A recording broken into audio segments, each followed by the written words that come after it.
Attention, curious souls. If you're receiving this, congratulations. You've tuned into humanity's most significant countdown, live and very much on the edge of unimaginable change. You're listening to Ground Zero Gamma, broadcasting live, or more accurately, observing the inevitable live, from the utterly unremarkable desert landscape of New Mexico in the year of our Lord 1945, just moments before the dawn. My voice is simply an echo, observing the final tick of a clock that will forever redefine bang. If the sheer, impossible audacity of this transdimensional broadcast, from a moment when ingenuity meets apocalypse, doesn't compel you to immediately smash that subscribe button and commit to witnessing ultimate power, then frankly, your curiosity is inert. Do it now before the light blinds us all, and tell me if this peculiar connection holds. From what strange, unatomized corner of your world are you listening? What year has destiny decreed for you? And what hour do these final, monumental tidings reach you? We're taking notes for the history books. Now, dim your lights, hold your breath, and let's dissect the final hour before humanity changed forever. This desert, vast, empty, beautiful in its desolation, a fitting canvas perhaps for the largest stroke humanity has ever painted. Before this day it was just sand and silence. Soon it would be more, much more. In the heart of New Mexico, a place the Spanish rather prophetically named the Jornada del Muerto, the journey of the dead man. Or perhaps more accurately, the other fellow, they'd built a tower, 100-foot steel monstrosity, and at its peak sat their magnum opus, a curious little device nicknamed the Gadget, an innocuous name for something designed to tear a hole in the fabric of reality.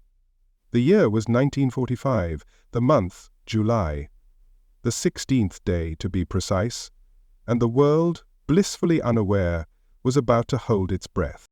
The air, thick with the pre-dawn chill and a palpable tension, was a cocktail of nervous energy and gallows humor.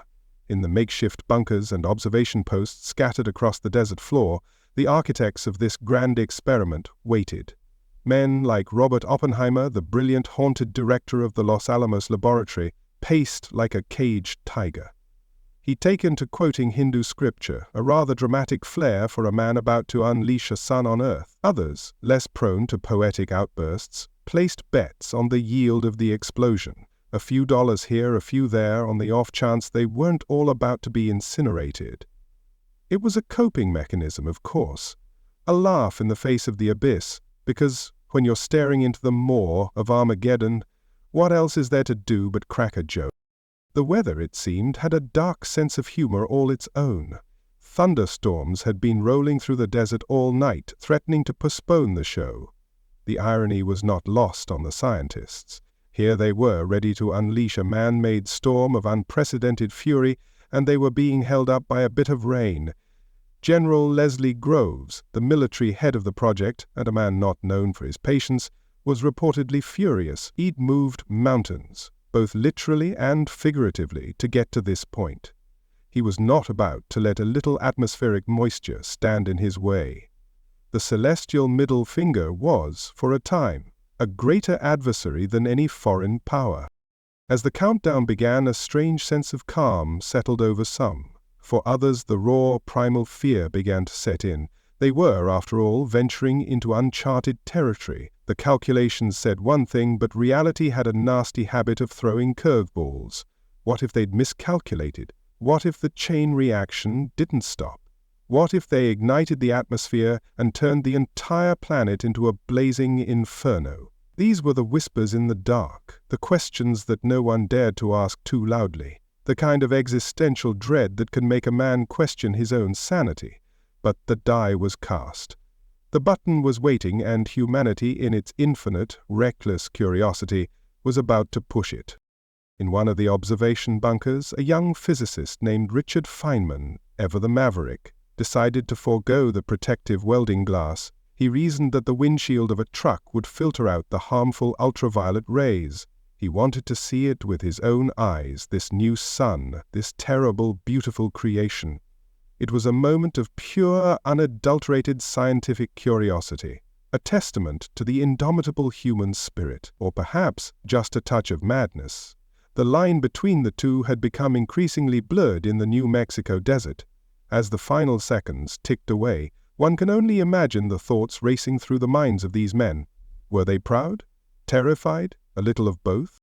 The final weather report came in. A window of opportunity. The storm was breaking. The countdown, which had been paused, resumed. 10. The final recitation before the sermon of fire. 9. A collective intake of breath across the desert. 8. The point of no return, a concept about to be redefined. 7. The number of deadly sins, a fitting if unintentional coincidence. 6. The silence in the bunkers was now absolute, a vacuum waiting to be filled. 5.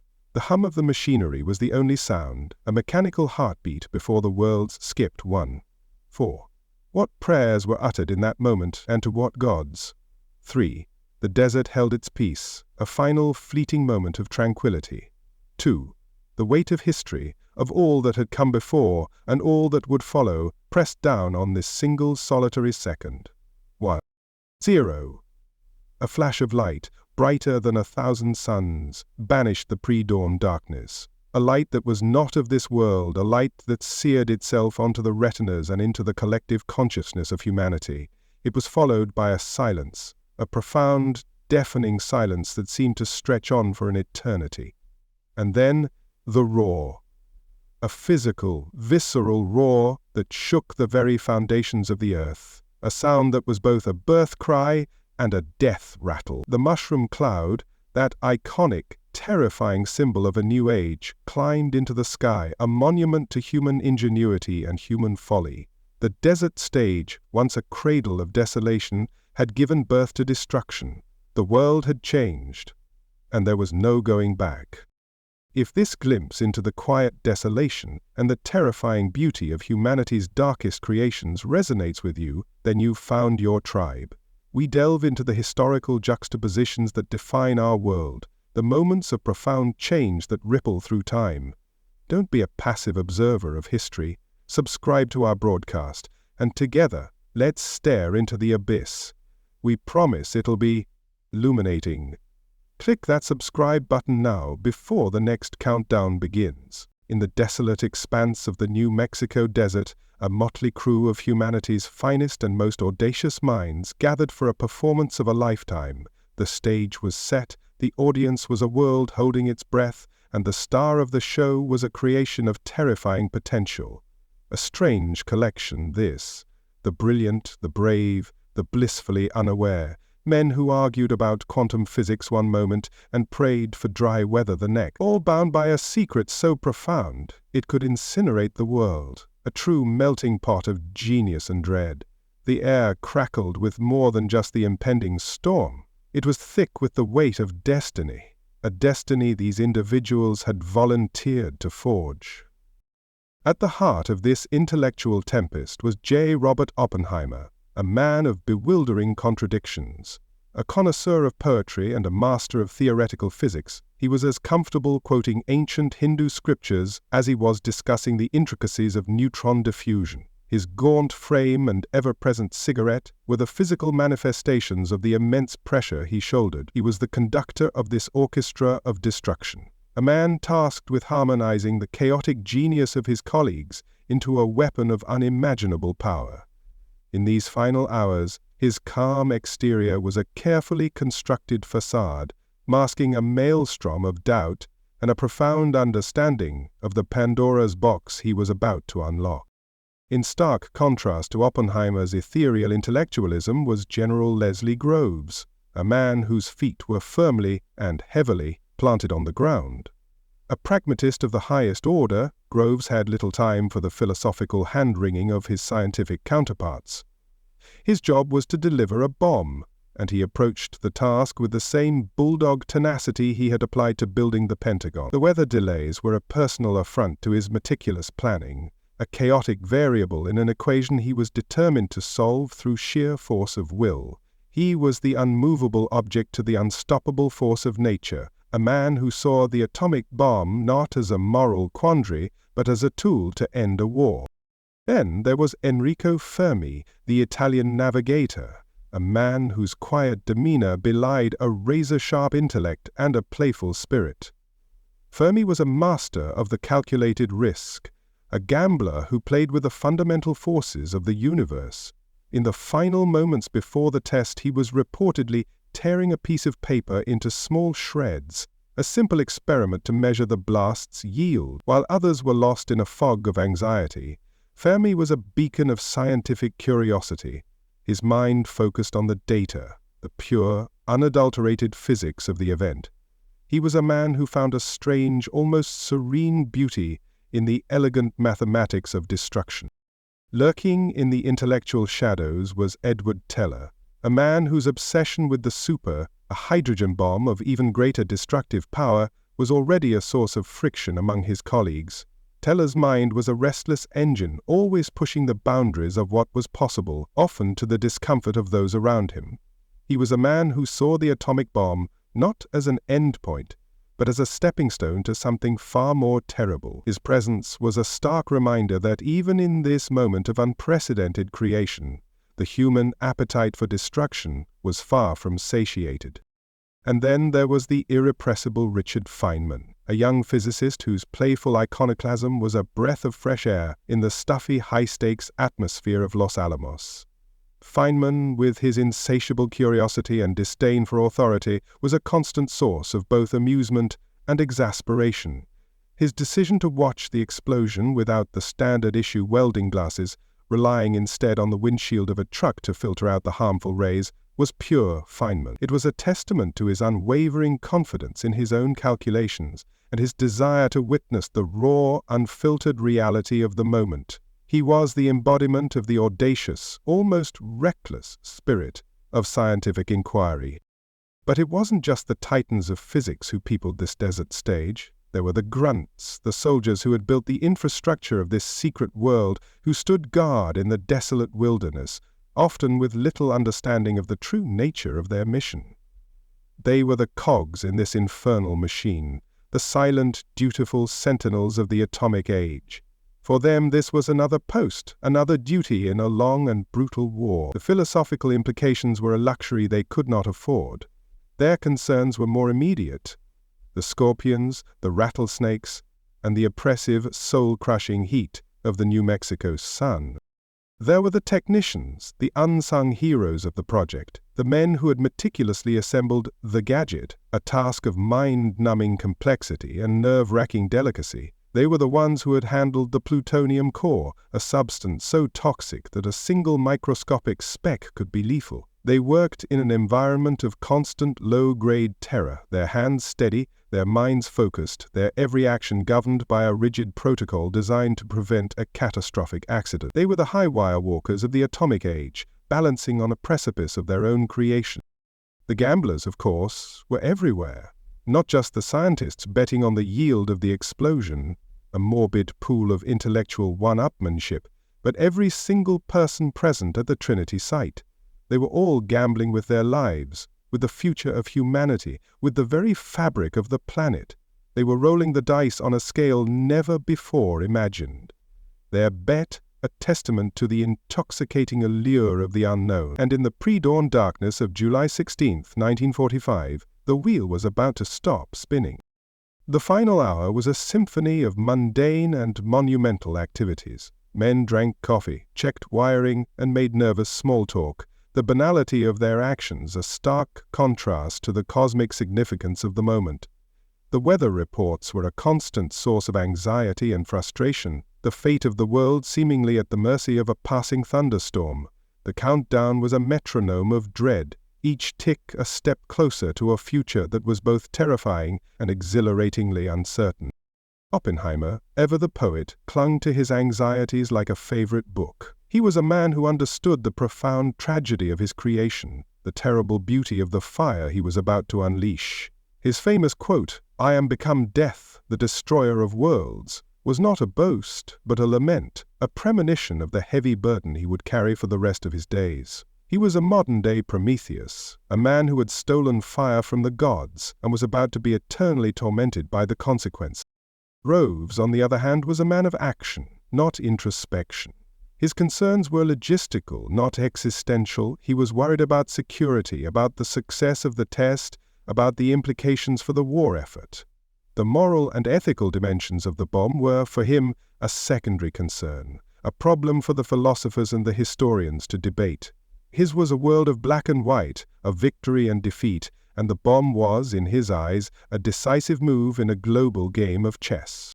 Fermi, the pragmatist with a poet's soul, saw the bomb as a force of nature, a phenomenon to be studied and understood. He was a man who had looked into the heart of the atom and seen not chaos, but a beautiful, intricate order. His detachment was not a sign of callousness, but of a profound respect for the laws of physics, laws that were about to be demonstrated on a terrifyingly grand scale. He was a man who found comfort in the certainty of numbers, in the elegant simplicity of a well-crafted equation. Teller, the visionary with a dark streak, saw the bomb as a key to a door that led to even greater power. His dreams were of super bombs, of weapons that could dwarf the destructive force of the Trinity device. He was a man who believed that the only way to ensure peace was through overwhelming strength, a philosophy that would define the Cold War and push humanity to the brink of annihilation. He was a man who looked at the dawn of the atomic age and saw not a sunrise, but an arms race. Feynman, the jester in this court of kings, represented the pure, unadulterated joy of discovery.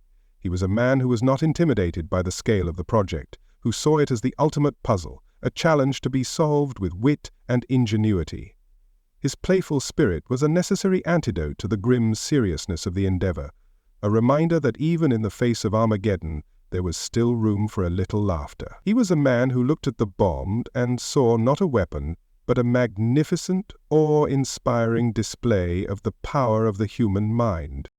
The soldiers and technicians, the faceless many who had made this moment possible, were a testament to the power of human cooperation, of collective effort in the service of a common goal. They were the foundation upon which this towering edifice of scientific achievement had been built. Their courage, their dedication, their willingness to work in the face of unknown dangers were as essential to the success of the project as the genius of the scientists. They were the unsung heroes of the atomic age, the men who had built the bomb without ever truly knowing what they were creating. As the countdown reached its final, heart-stopping seconds, a profound silence fell over the desert. The jokes and the nervous chatter died away, replaced by a collective sense of awe and trepidation. The geniuses, the grunts, and the gamblers were united in that moment, their individual hopes and fears subsumed by the overwhelming presence of the thing they had created. They were on the cusp of a new world, a world of their own making, a world that would be forever defined by the fire they were about to ignite. The light that erupted in the pre-dawn darkness was not of this world. It was a light that was both beautiful and terrible, a light that promised both salvation and damnation. It was the light of a new sun, a man-made star that would cast a long, dark shadow over the future of humanity.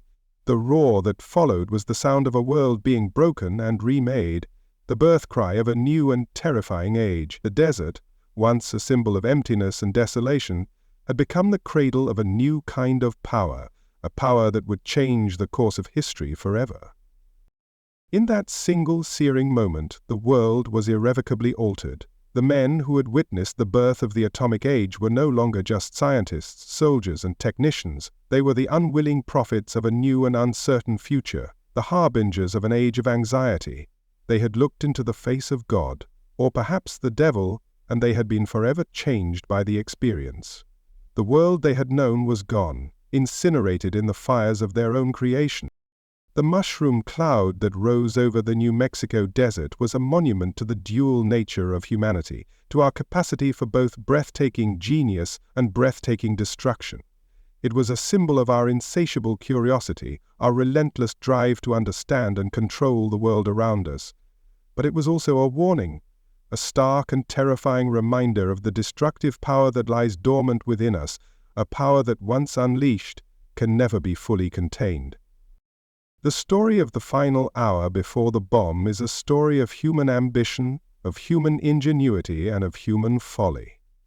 It is a story of how a small group of individuals, driven by a complex mix of motives, changed the world forever. It is a story that continues to resonate today, a cautionary tale for an age that is still grappling with the legacy of the atomic bomb. It is a story that we must never forget, lest we be doomed to repeat it. This desperate countdown to a new reality is a stark reminder of the turning points in our shared history. If you are captivated by these stories of human endeavor, of the moments that define us, then you belong with us. Don't let our desperate countdown fade into the archives of forgotten history. Subscribe to our channel for more tales of human endeavor, of the genius and the madness that have shaped our world. Join our community of curious minds, and together, let's explore the stories that matter. Don't let this be a fleeting moment of curiosity. Make a commitment to understanding the forces that have shaped our world. Click that subscribe button and ring the bell so you never miss another journey into the heart of history. We have so many more stories to tell, so many more countdowns to witness. Be a part of the conversation. Subscribe now. Your intellectual curiosity deserves it. We are waiting for you. The next chapter of our shared history is about to begin. In the heart of the New Mexico desert, on a desolate patch of earth grimly named the Jornada del Muerto, stood a steel tower, 100 feet tall. It was an incongruous sight, a skeletal finger pointing towards a sky that was about to be violated. And at its pinnacle sat the star of our show, a 5-ton sphere of wires, explosives, and fissile material known, with a chilling sense of understatement, as the Gadget, a rather quaint name for something designed to make the sun look like a candle. It sat up there, a silent, metallic god, waiting for its cue, and the engineers fussing over wires like preparing a very, very dangerous picnic. The Gadget was no ordinary bomb. It was a monstrous masterpiece of engineering. A Gordian knot of wires and circuits wrapped around a core of pure, unadulterated terror. At its heart lay a sphere of plutonium, no bigger than a softball, yet containing the promise of an artificial star. This was the prize, the dark jewel of the Manhattan Project, a substance so rare and so potent that its creation had consumed the resources of a nation. It was a testament to human ingenuity, a monument to our ability to bend the very laws of nature to our will, no matter how terrifying the consequences. The sheer audacity of it was breathtaking, a cosmic joke waiting for a punchline. Surrounding this plutonium pit was a precisely engineered array of high explosives, a sphere of destruction designed to detonate with perfect symmetry.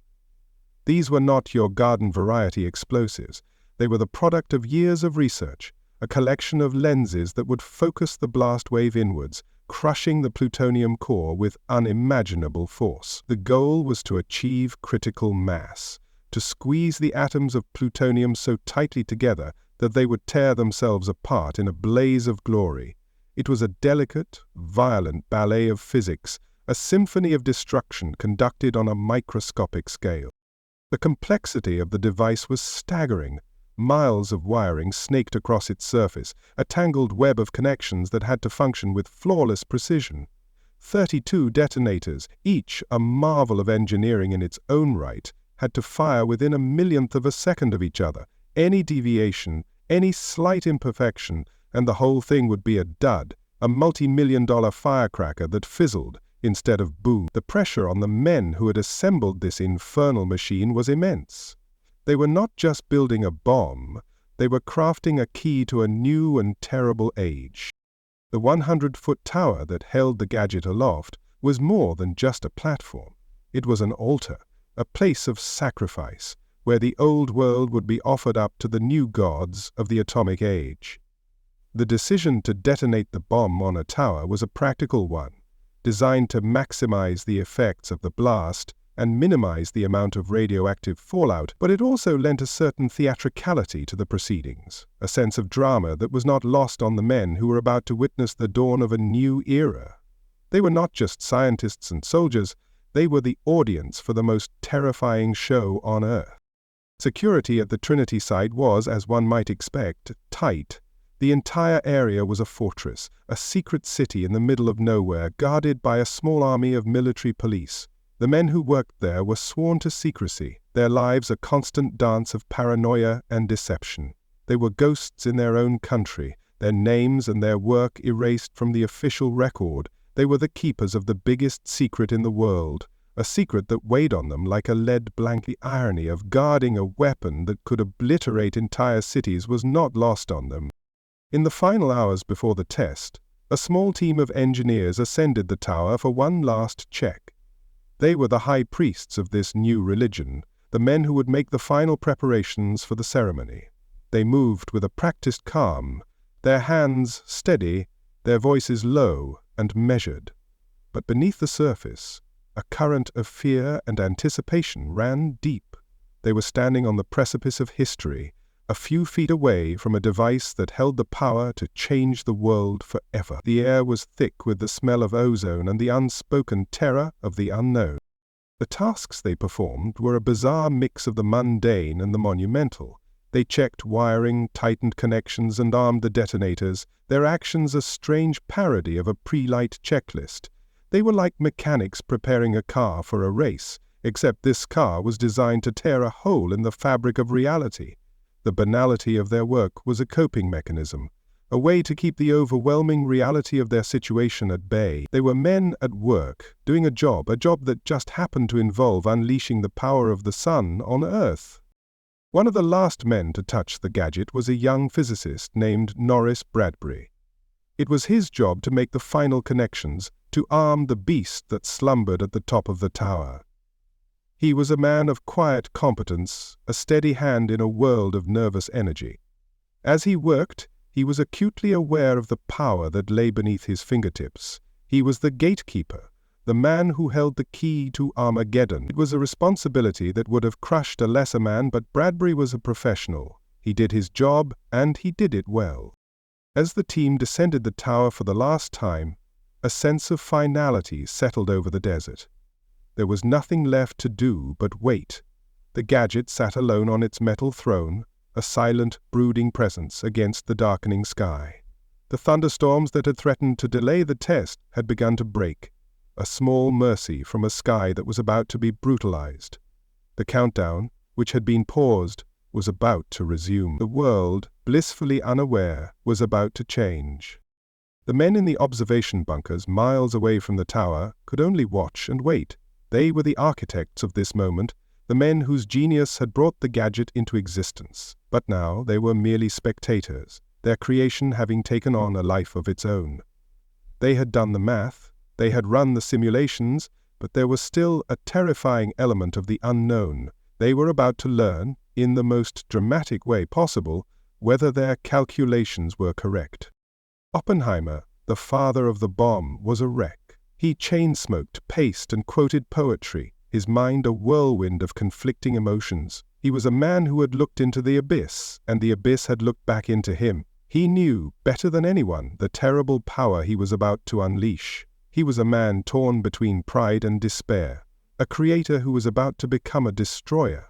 The weight of the world was on his shoulders, and it was a burden that would haunt him for the rest of his days.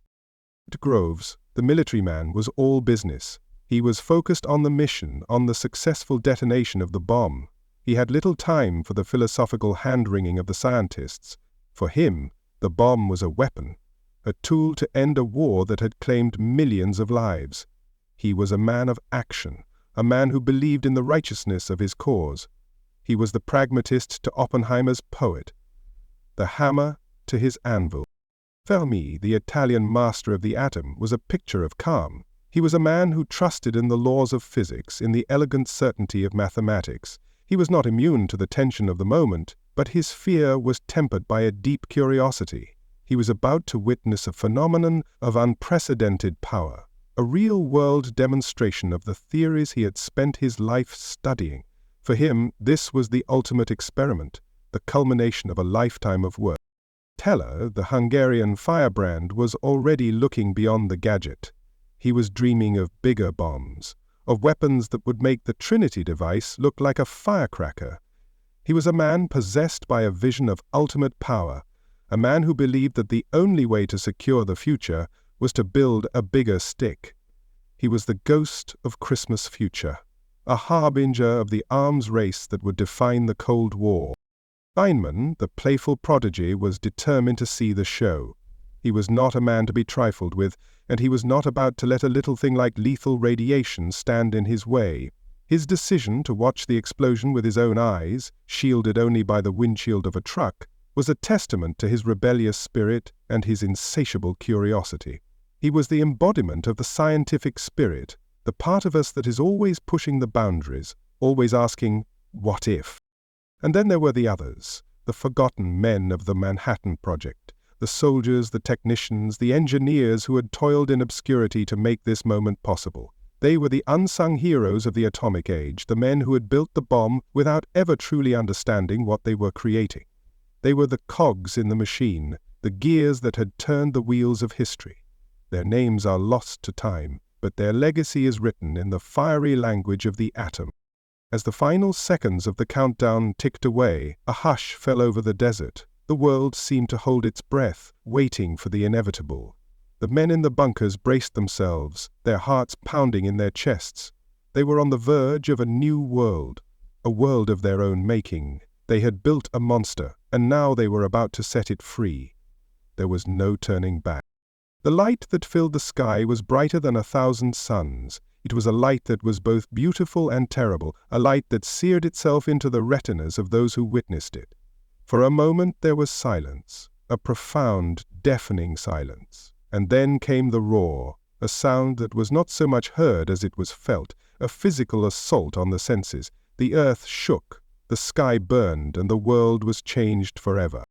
The mushroom cloud that rose from the desert floor was a monument to our own destructive genius. It was a symbol of our power to create and our power to destroy, a testament to the terrifying beauty of the atom. It was the exclamation point at the end of a long and bloody sentence, the period at the end of an era.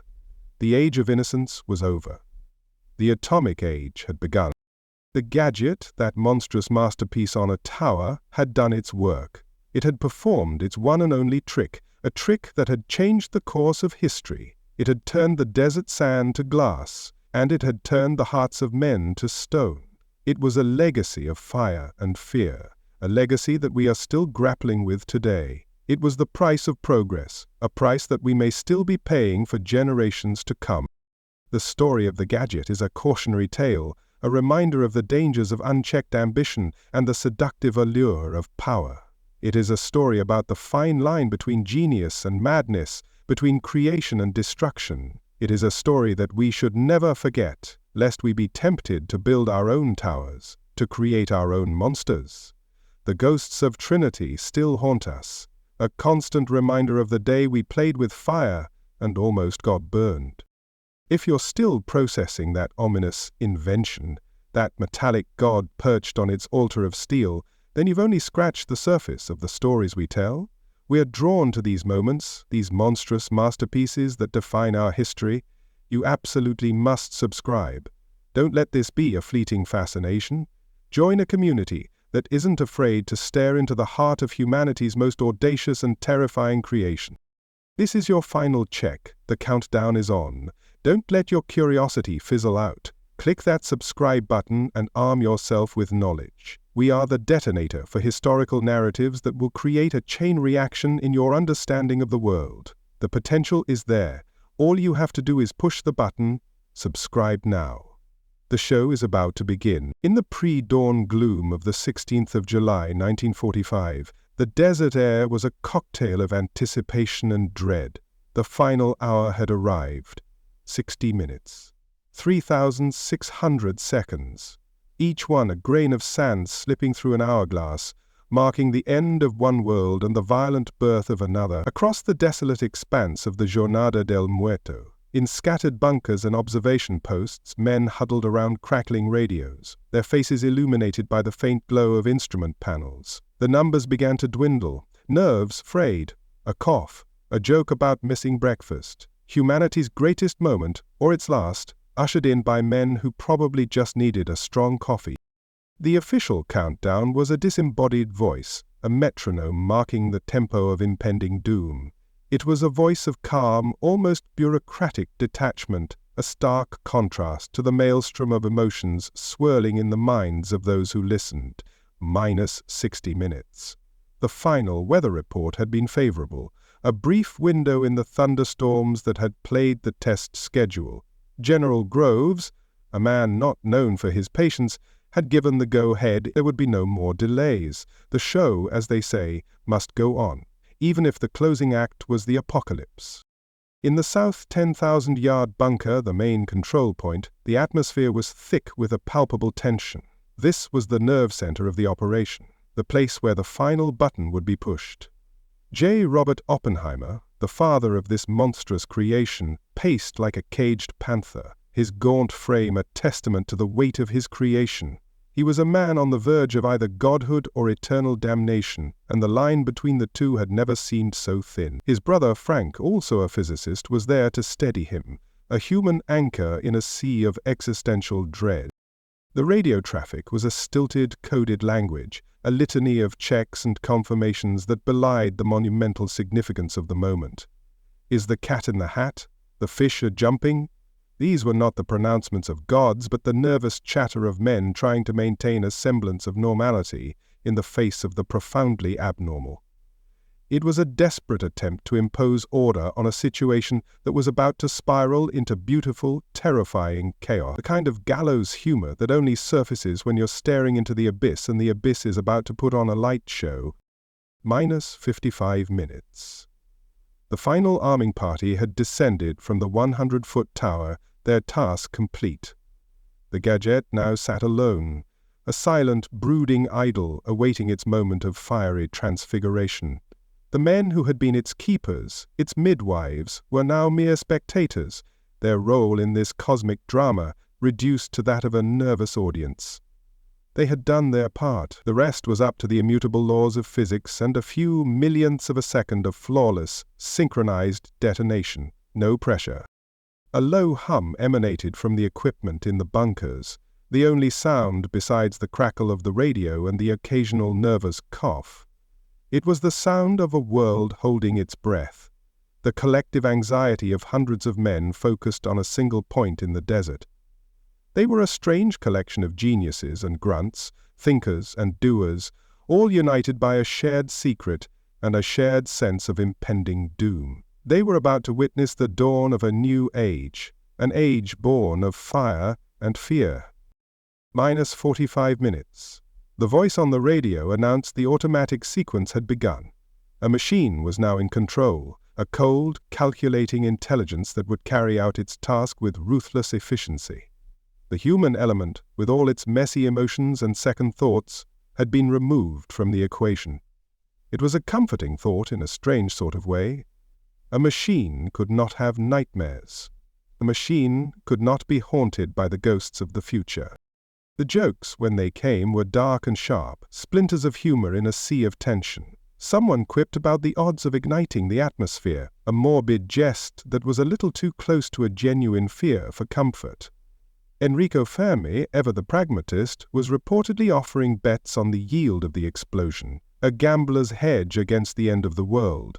It was a way of coping, of course, a way of laughing in the face of the void, because when you're about to unleash the power of the sun on Earth, what else can you do? Minus 32 minutes. The final warning signals were sounded, a mournful wail that echoed across the desert. It was a sound of finality, a last call for anyone foolish enough to be caught out in the open. The desert, already a place of profound emptiness, seemed to grow even more still, as if nature itself was bracing for the coming storm. The silence that followed was heavy, pregnant with a terrible potential. Inside the bunkers, men put on their welder's goggles, their faces transformed into grotesque, insect-like masks. Richard Feynman, ever the contrarian, famously eschewed the goggles, choosing instead to watch from behind the windshield of a truck. He was a man who wanted to see it all, the raw, unfiltered reality of the moment, even if it cost him his sight. It was a moment of pure, unadulterated scientific curiosity, a reckless act of intellectual defiance. Minus 20 minutes. The numbers were getting smaller now, each one a hammer blow to the already frayed nerves of the men in the bunkers. The disembodied voice on the radio continued its relentless litany, a countdown to a future that was rushing towards them at an alarming speed. The world they had known, the world of conventional warfare and comprehensible destruction, was about to become a relic of the past. The conversations, what little there were, became hushed and sparse. The time for jokes was over. The time for quiet contemplation, for a final reckoning with the consequences of their actions, had arrived. Oppenheimer, it is said, was deathly pale, his mind lost in the verses of the Bhagavad Gita. I am become death, the destroyer of worlds, a self-fulfilling prophecy of the most terrible kind. Minus 10 minutes, the point of no return. The final pieces were in place. The gadget, a silent, patient god on its steel altar, was ready. The men who had built it, the men who had dreamed it into existence, could only watch and wait. They were on the verge of a discovery so profound, so earth-shattering, that it would change the very course of human history, and all they could do was hope they hadn't made a terrible, irreversible mistake. Minus 5 minutes. The final sequence was initiated by Joseph McKibben, a man whose finger was, quite literally, on the button of a new age. The signal was sent, a pulse of electricity that would set in motion a chain of events of unimaginable power. For McKibben it was the culmination of years of work, a moment of both triumph and terror. He was the unassuming gatekeeper of the atomic age, a man whose name is a footnote in a story of titans. Minus 60 seconds. The final minute. Samuel Allison, another of the project's key scientists, took over the countdown, his voice steady despite the tremor in his hands. 60 seconds. An eternity. A lifetime. The world seemed to slow down, each tick of the clock a deafening roar. The men in the bunkers held their breath, their hearts pounding a frantic rhythm against their ribs. This was it, the moment of truth. 45 seconds, the voice announced, calm and clear. The number, once an abstraction, was now a visceral reality. 45 seconds until the world changed, 45 seconds until a new and terrible fire was unleashed upon the earth. The weight of those seconds was immense, a physical pressure that seemed to suck the air from the bunkers. The silence was absolute, a sacred stillness before the profane roar. The 30 seconds, half a minute. Time enough for a final prayer, a final thought, a final, fleeting memory of a world without the shadow of the mushroom cloud. What did they think about, these men, in those last precious moments of the old world? Did they think of their families, of their homes, of the future they were about to both create and destroy? Or were their minds simply blank, overwhelmed by the sheer, unadulterated awe of the moment? 20 seconds. The tension was a physical thing now, a coiled spring wound to its breaking point. In the darkness, eyes were wide, straining to see the first glimmer of the new sun. The collective anxiety was a palpable force, a psychic scream that was drowned out by the relentless, dispassionate voice on the radio. The final tally was approaching, a reckoning on a scale never before imagined. 10 seconds, the final digits, the end of the beginning. 9, a collective intake of breath. 8, the silence was now a living entity, a presence in the room. 7, the number of creation, of completion, a bitter irony in this moment of ultimate destruction. 6, the machinery hummed its final mournful note. 5, a point of no return, a threshold crossed. 4, the desert held its breath, a final moment of peace before the storm. 3, the weight of history, past, present, and future, converged on this single solitary second. 2, a final, fleeting glimpse of a world that would soon be gone forever. 1, the last number, the final word, the end of the old world. 0, a flash of light, brighter than 1,000 suns, brighter than anything ever seen on earth, a light that was not of this world, a light that was both beautiful and terrible, a light that burned itself into the memory of all who witnessed it. For a long, silent moment there was only the light. And then came the sound, a roar that was not so much heard as it was felt, a physical violation of the senses. The ground bucked, The air crackled, and the world was born anew in a crucible of fire. The mushroom cloud, that iconic, terrifying symbol of a new age, climbed into the sky, a monument to human ingenuity and human folly. It was a tombstone for the old world and a birth announcement for the new. The men in the bunkers, their faces illuminated by the hellish glow, could only stare in a mixture of awe and horror. They had done it. They had unleashed the atom, and nothing would ever be the same. The vigil is over, but the echo of that countdown remains. The numbers dwindled, and a new world, fraught with peril and promise, was born. If you felt the tension in that final tally, if you understand that history is made in these heart-stopping moments, then you cannot afford to be a passive observer. Our broadcast is your bunker, your observation post for the critical events that define humanity. Support our very tense vigil. Don't let the signal fade to static. Hit that subscribe button before the final tally of history leaves you behind. We are counting down to more stories that will shake your understanding of the world. Each click of that subscribe button is your confirmation that you are ready, that you are part of the team. The automatic sequence has begun. Subscribe now. The past is calling, and you need to answer. In the grand cosmic theater of human achievement, there is nothing quite so humbling as a poorly timed downpour.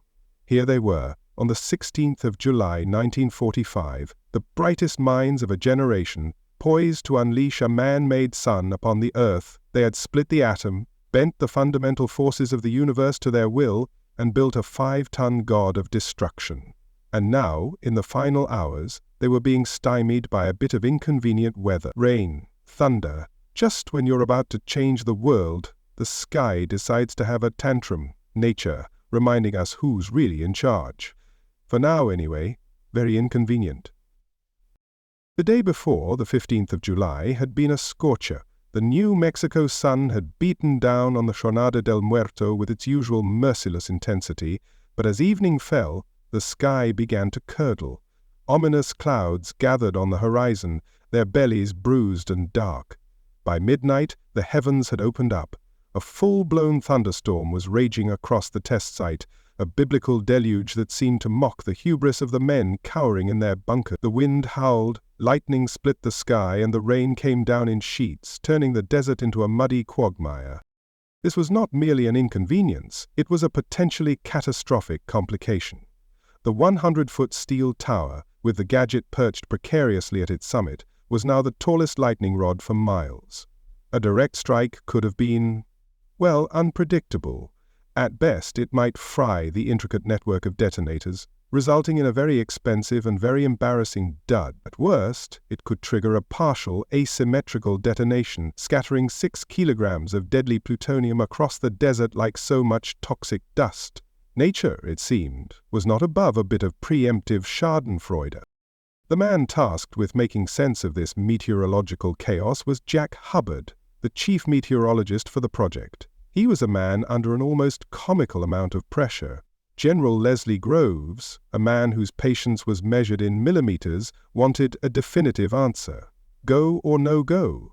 Hubbard, staring at his weather charts and the angry sky, could only offer probabilities, educated guesses wrapped in scientific jargon. The storm was supposed to pass, but when? And would the winds die down? The future of the world, it seemed, rested on the shoulders of a weatherman. A truly terrifying thought. General Groves was, to put it mildly, displeased. He had moved heaven and earth, spent $2 billion, and wrangled an army of prima donna scientists to get to this point. He was not about to be told that the entire operation might be scrubbed because of a little rain. He paced his command bunker like a caged bear, his frustration a palpable force. He saw the weather not as an act of God, but as a personal insult, a final, infuriating obstacle in a project defined by them. He wanted to bully the storm into submission, to stare it down until it dissipated out of sheer intimidation. Oppenheimer, on the other hand, was a maelstrom of anxiety. The weather delay was just another log on the fire of his already raging existential dread. He saw the storm as an omen, a sign from the heavens that they were meddling with forces beyond their control. He consulted with Hubbard, his questions sharp and precise, but his underlying fear was plain to see. He was a man torn between his scientific curiosity and his profound understanding of the terrible power he was about to unleash. The storm was a physical manifestation of his own internal tempest.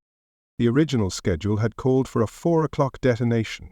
As the hour approached, the storm was still raging. A postponement was inevitable. The decision was made to wait, to see if a window of opportunity would present itself. The countdown clock was reset.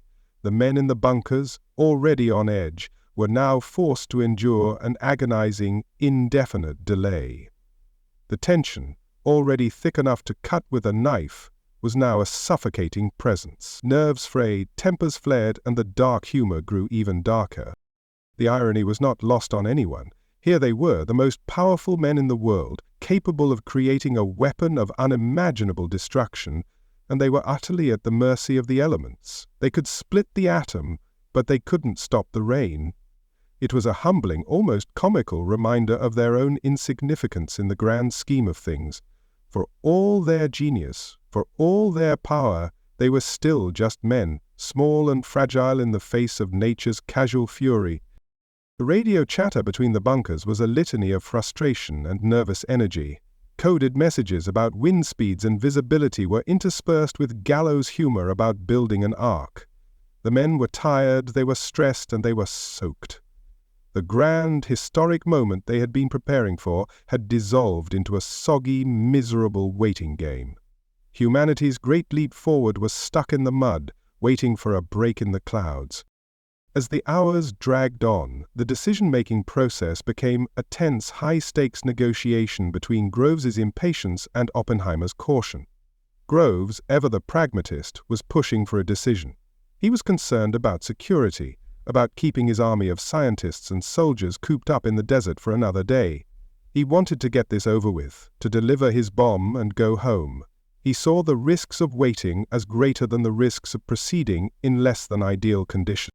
Oppenheimer, however, was more hesitant.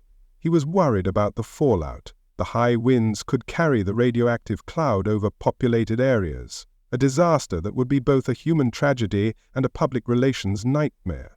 He was a man haunted by the potential consequences of his creation, and he wanted to be absolutely certain that the test could be conducted safely. He was the voice of reason, the conscience of the project, a role that put him in direct conflict with the bull-headed determination of General Groves.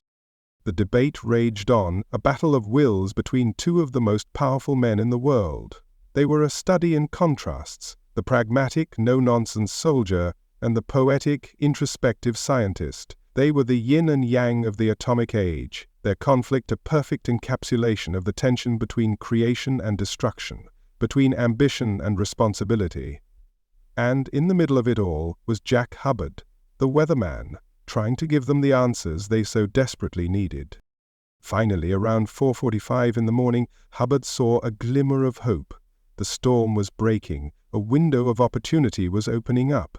He predicted a calm period between 5 and 6 o'clock, with light winds that would carry the fallout over the unpopulated areas to the northeast. It was a gamble, a bet on a forecast that was far from certain, but it was the best they were going to get. The decision was made. The test would proceed at 5:30.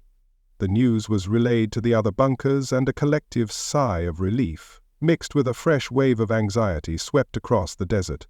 The waiting was over. The countdown was back on. The final pieces were falling into place. Nature had had its tantrum, but it seemed that mankind's grandest destructive act would proceed after all. The final minutes were a blur of activity. The countdown clock was reset, the final checks were made, and the men in the bunkers prepared themselves for the inevitable. The storm had passed, but the air was still thick with a sense of foreboding. The sky was clear now, the stars bright and cold, a silent, indifferent audience for the drama that was about to unfold. As the final seconds ticked away, one can only imagine the thoughts of the men who had been so recently at the mercy of the weather. Had the storm been a warning, a final, futile attempt by nature to avert the coming catastrophe? Or was it merely a coincidence, a random act of meteorological chaos that had briefly delayed the inevitable march of progress. Whatever the answer, the moment had arrived. The countdown reached 0 and the world was changed forever. The light that filled the sky was a man-made dawn, a fire that was hotter and brighter than the sun. The roar that followed was the sound of a world being torn asunder, the birth cry of a new and terrifying age. The weather, in the end, had been a mere footnote, a minor character in a drama of cosmic proportions. But it was a telling footnote. It was a reminder that for all our power, for all our genius, we are still subject to the whims of forces far beyond our control. We can build our towers of Babel, we can challenge the gods themselves, but in the end, we are still just children playing with fire, hoping we don't get burned. The irony is thick enough to choke on. The most sophisticated, most powerful, most world-altering device ever conceived by human minds, and its debut was nearly rained out. It's a humbling, darkly funny thought, a reminder that no matter how much we think we're in control, there is always a bigger force at play, even if it's just a stubborn thunderstorm with a flair for the dramatic. This perplexing meteorological delay, this cosmic joke played on the architects of the atomic age, is a perfect example of the stories we seek to tell, the moments when human ambition collides with the indifferent, often ironic, forces of nature and history. We delve into the details that others overlook, the footnotes that reveal the true character of an event. Help us understand these perplexing meteorological delays and the 1,000 other absurdities that make up our shared past. Subscribe now. Don't let your curiosity be rained out. By subscribing, you're not just getting more content. You're joining a community that understands that the most profound truths are often found in the most unexpected places. Who are forecasting a 100% chance of mind-blowing historical content. The conditions are perfect for a deeper understanding of the world. All you have to do is hit that subscribe button. Don't let this be another near miss. Join us. The historical climate is changing, and you're going to want a front row seat. Subscribe now. The wait is over. In the face of annihilation, what is a man to do? Write a profound poem? Utter a final heartfelt prayer? Or perhaps start a betting pool on the precise magnitude of the coming apocalypse? In the desolate, tension-soaked landscape of the Trinity Test site on July 16, 1945, humanity's finest minds, along with a supporting cast of very nervous soldiers, chose the latter. Betting pools, yes, on the end of the world. Some wagered it would be a fizzle, others a global inferno. The odds were, shall we say, existential. A unique form of stress relief for a uniquely stressful situation. This was not your average office pool on a sporting event. The stakes were slightly higher. Instead of wagering on which team would win the World Series, these men were betting on the kiloton yield of a nuclear explosion. It was a coping mechanism of the highest, most morbid order, a way to translate their overwhelming, abstract terror into the familiar, manageable language of dollars and cents. When faced with the possibility of incinerating a small portion of New Mexico, the most rational response, it seems, is to ask, who wants $10 on it? The main pool was centered on the explosive yield. The predictions were all over the map, a testament to the profound uncertainty that underpinned the entire endeavor. The official estimate from the project's leadership was cautiously optimistic, hovering around 5 kilotons. Others, more bullish on their creation, went much higher. Norman Ramsey, a physicist who would later win a Nobel Prize, was so confident it would be a dud that he bet his entire month's salary. A bold move, considering the potential for a very permanent form of bankruptcy. Then there was the master of the calculated risk, Enrico Fermi, the Italian physicist, a man who saw the universe as a grand, elegant equation, took a more hands-on approach to his wager. He wasn't just betting. He was planning a delightfully simple experiment to measure the blast himself. His plan involved dropping small pieces of paper from his hand as the shockwave passed, a low-tech method that stood in comical contrast to the multi-million-dollar device at the heart of the experiment. Fermi was a man who found beauty, and perhaps a bit of profit, in the elegant simplicity of destruction. J. Robert Oppenheimer, the haunted father of the bomb, was reportedly a more conservative gambler. He predicted a modest yield of just 300 tons, a prediction so low it was almost a prayer. Perhaps it was his way of hoping for a less monstrous outcome, a quiet plea to the universe that the beast he had unleashed would be a cub rather than a ravenous lion. Or maybe he was just a terrible gambler. The historical record is unfortunately silent on his poker face. In the opposite corner you had men like the chemist George Kistiakowsky, who had overseen the development of the explosive lenses. He was confident in his handiwork, and his bet reflected that. He was on the higher end of the spectrum, a man who had faith in the destructive power he had so meticulously crafted. There was a certain pride in his wager, the pride of a master craftsman who knows his work will not only meet, but exceed expectations, even if those expectations involve creating a small star on Earth. But the yield pool was just the main event. There were other, more creative wagers floating around the bunkers, side bets on the color of the flash, the height of the mushroom cloud, and, most chillingly, on whether the test would ignite the atmosphere and bring about the end of all life on Earth. This last one was the ultimate in gallows humor, a joke told on the edge of the abyss. This particularly grim wager was, of course, inspired by the earlier fears of Edward Teller, the Hungarian physicist, a man whose mind was a furnace of thermonuclear ideas, had initially raised the terrifying possibility that a fission reaction could trigger a fusion reaction in the atmosphere's nitrogen atoms. The calculations had, thankfully, shown this to be a near impossibility, but the fear lingered, a nagging what that was too delicious to ignore for men with a particularly dark sense of humor. So, the bet was on. A few dollars wagered on the complete and utter annihilation of everything. It was a joke, of course, a way to laugh at their own deepest fears, to stare into the void and make a wisecrack, but like all good jokes, it contained a kernel of truth. They were, after all, venturing into the unknown, and in the unknown, anything is possible, even the end of the world. Richard Feynman, the irrepressible court jester of Los Alamos, was undoubtedly in the thick of this morbid merriment. His playful iconoclasm and his love of a good prank made him a natural ringleader for this kind of gallows humor. One can easily imagine him calculating the odds, taking bet with a twinkle in his eye, all while preparing to watch the explosion with his own unprotected eyes. For Feynman, the entire project was a grand, exhilarating puzzle, and the betting pool was just another part of the game. The soldiers, the grunts who had built this secret world, had their own pools. Their wagers were likely less scientific, more grounded in the raw, primal fear of the moment. They were not privy to the complex physics, but they understood the destructive power of a bomb. Their bets were a way of asserting some small measure of control over a situation in which they were utterly powerless, a way of whistling past a graveyard that was about to get significantly larger. This act of gambling, of reducing the monumental to the mundane, was a profoundly human response to an inhuman situation. It was a way of domesticating their fear, of putting a leash on the monster they had created. By betting on the outcome, they were, in a sense, taming it. They were making it familiar, something that could be understood in the simple, transactional terms of a wager. It was also a form of camaraderie, a way of bonding in the face of a shared existential threat.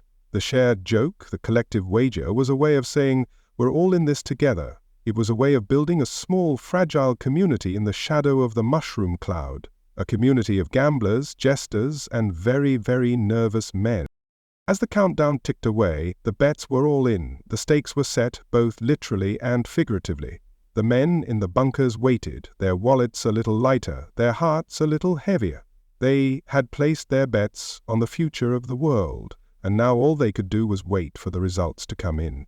The croupier was a 5-ton sphere of plutonium and high explosives, and the casino was the New Mexico desert. When the flash came, brighter than 1,000 suns, it was the ultimate payout. The yield, it turned out, was around 20 kilotons, far exceeding even the most optimistic predictions. Norman Ramsey lost his shirt. Oppenheimer, his lowball bet a distant memory, was simply stunned into silence. and Enrico Fermi, one can imagine, was calmly dropping his pieces of paper, a small, satisfied smile on his face. The bet on the atmospheric ignition was, thankfully, a loser. The world did not end, not yet anyway. The men who had wagered on Armageddon could breathe a sigh of relief and begrudgingly pay up. It was perhaps the only time in history that a group of gamblers was happy to lose a bet. This strange, morbid episode is a window into the soul of the Manhattan Project. It reveals the immense psychological pressure these men were under, the constant, gnawing fear that was their constant companion. It shows us how they coped, how they found a way to laugh in the face of the abyss, to find a sliver of humanity in a project that was in many ways profoundly inhuman. The betting pools were more than just a quirky historical anecdote. They were a defense mechanism, a shield against a reality that was too terrible to contemplate. They were a way of whistling in the dark, a way of pretending that the end of the world was just another roll of the dice, a way of maintaining sanity in a world that had gone completely, utterly mad. It's a form of collective insanity that is almost admirable. To be so close to something so terrifying, so world-altering, and to have the presence of mind to make a joke about it, to wager a few dollars on the outcome, that is a level of cognitive dissonance that is truly breathtaking. It's the kind of dark, twisted humor that only arises when the stakes are literally everything. And so, as the mushroom cloud climbed into the morning sky, a silent, terrifying monument to their success, the accounts were settled. A few dollars changed hands. A few men were richer, a few were poorer, and the world was forever changed. The age of anxiety had begun, ushered in not with a bang, but with a bet. A final, desperate gamble on the future of humanity. If you find this kind of delightfully morbid historical detail as fascinating as we do, then you've found your people. We live for these strange, human moments that reveal the true character of history's grand, terrifying events. You know what to do. Smash that subscribe button now. Don't be a spectator, get in on the action. We promise you a front row seat to the most bizarre, most revealing, and most darkly humorous moments of the past. By subscribing, you're not just watching history, you're joining the most exclusive betting pool on the internet. The odds are you'll love it. So place your bets, click subscribe. The house, in this case, always wins. By giving you more of the content you crave. Do it now. We're all in the final hour before humanity irrevocably altered its own destiny. There came a moment of profound, almost comical anticlimax. After years of frantic, world-changing work, after wrestling with the very fabric of the universe, the order came down, go hide. And then, the order to retreat, to lie face down in the dirt, glasses on, huddled in bunkers, listening to the final seconds tick away. A very intimate moment with the dust, knowing what's about to erupt above it. The architects of a new sun were sent to their rooms like naughty children who had played with forces far too big for them. The retreat was a staggered, meticulously planned affair, yet it had the air of a hurried, undignified scramble. Jeeps and trucks kicked up plumes of desert dust as they ferried personnel to their designated safe zones. Safe, of course, was a relative term. The primary observation points were a series of timber and earth bunkers located 10,000 yards, just under 6 miles, to the north, south, and west of Ground Zero. They were, in essence, reinforced holes in the ground, designed to offer some small, psychological comfort against a force that could melt steel. The south bunker, S-10,000, was the command center, the VIP lounge for the apocalypse. This is where General Groves, the project's indomitable military head, and his scientific counterpart, the haunted J. Robert Oppenheimer, would witness their creation. It was a cramped, subterranean space, thick with the smell of sweat, fear, and stale coffee. Heavy wooden beams supported a thick layer of earth, a flimsy shield against the coming storm. It was a place for masters of the universe to feel very small and very vulnerable. For the rank and file, the soldiers and technicians who formed the backbone of the project, the accommodations were even less glamorous.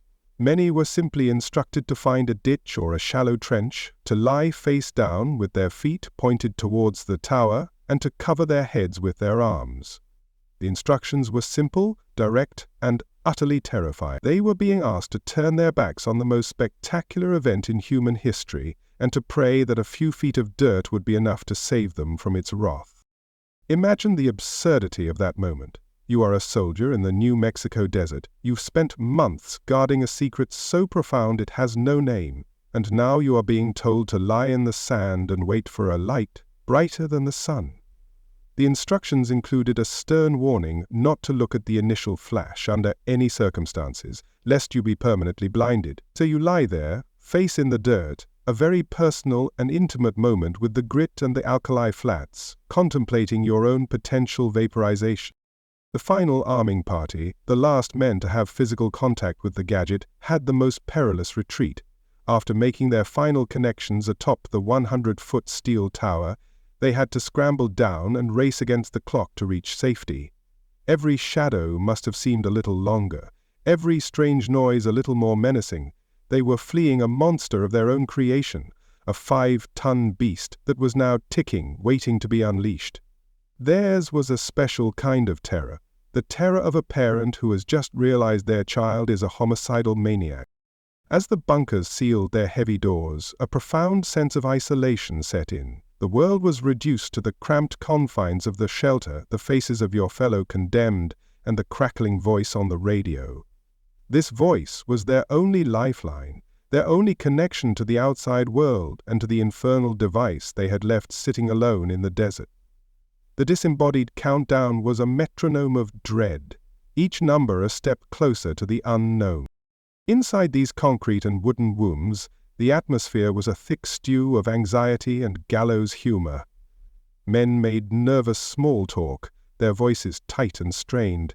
They checked their watches, they fiddled with their equipment, they did anything to distract themselves from the overwhelming reality of their situation. They were waiting for a sunrise like no other, a sunrise that could either herald a new age or signal the end of all things. The stakes were, to put it mildly, high. For the scientists, this was the moment of truth. Years of theoretical calculations, of painstaking experiments, were about to be put to the ultimate test. They had done the math, they had checked their figures, but there was still a terrifying margin of error. What if they were wrong? What if the yield was far greater than they had anticipated? What if Teller's grim joke about igniting the atmosphere wasn't a joke at all? These were the questions that haunted the silence between the ticks of the countdown clock. The welder's glasses, distributed to all personnel, were a flimsy, almost laughable defense against the coming fire. They were a symbol of the project's inherent contradiction, the ability to create a force of unimaginable power, and the pathetic inadequacy of their attempts to protect themselves from it. They were peering into the heart of a star, and their only protection was a piece of darkened glass. It was like trying to stop a hurricane with a parasol. The order to lie face down was a final, humbling act of submission. It was an admission of their own fragility, a recognition that they were about to witness something far beyond their control.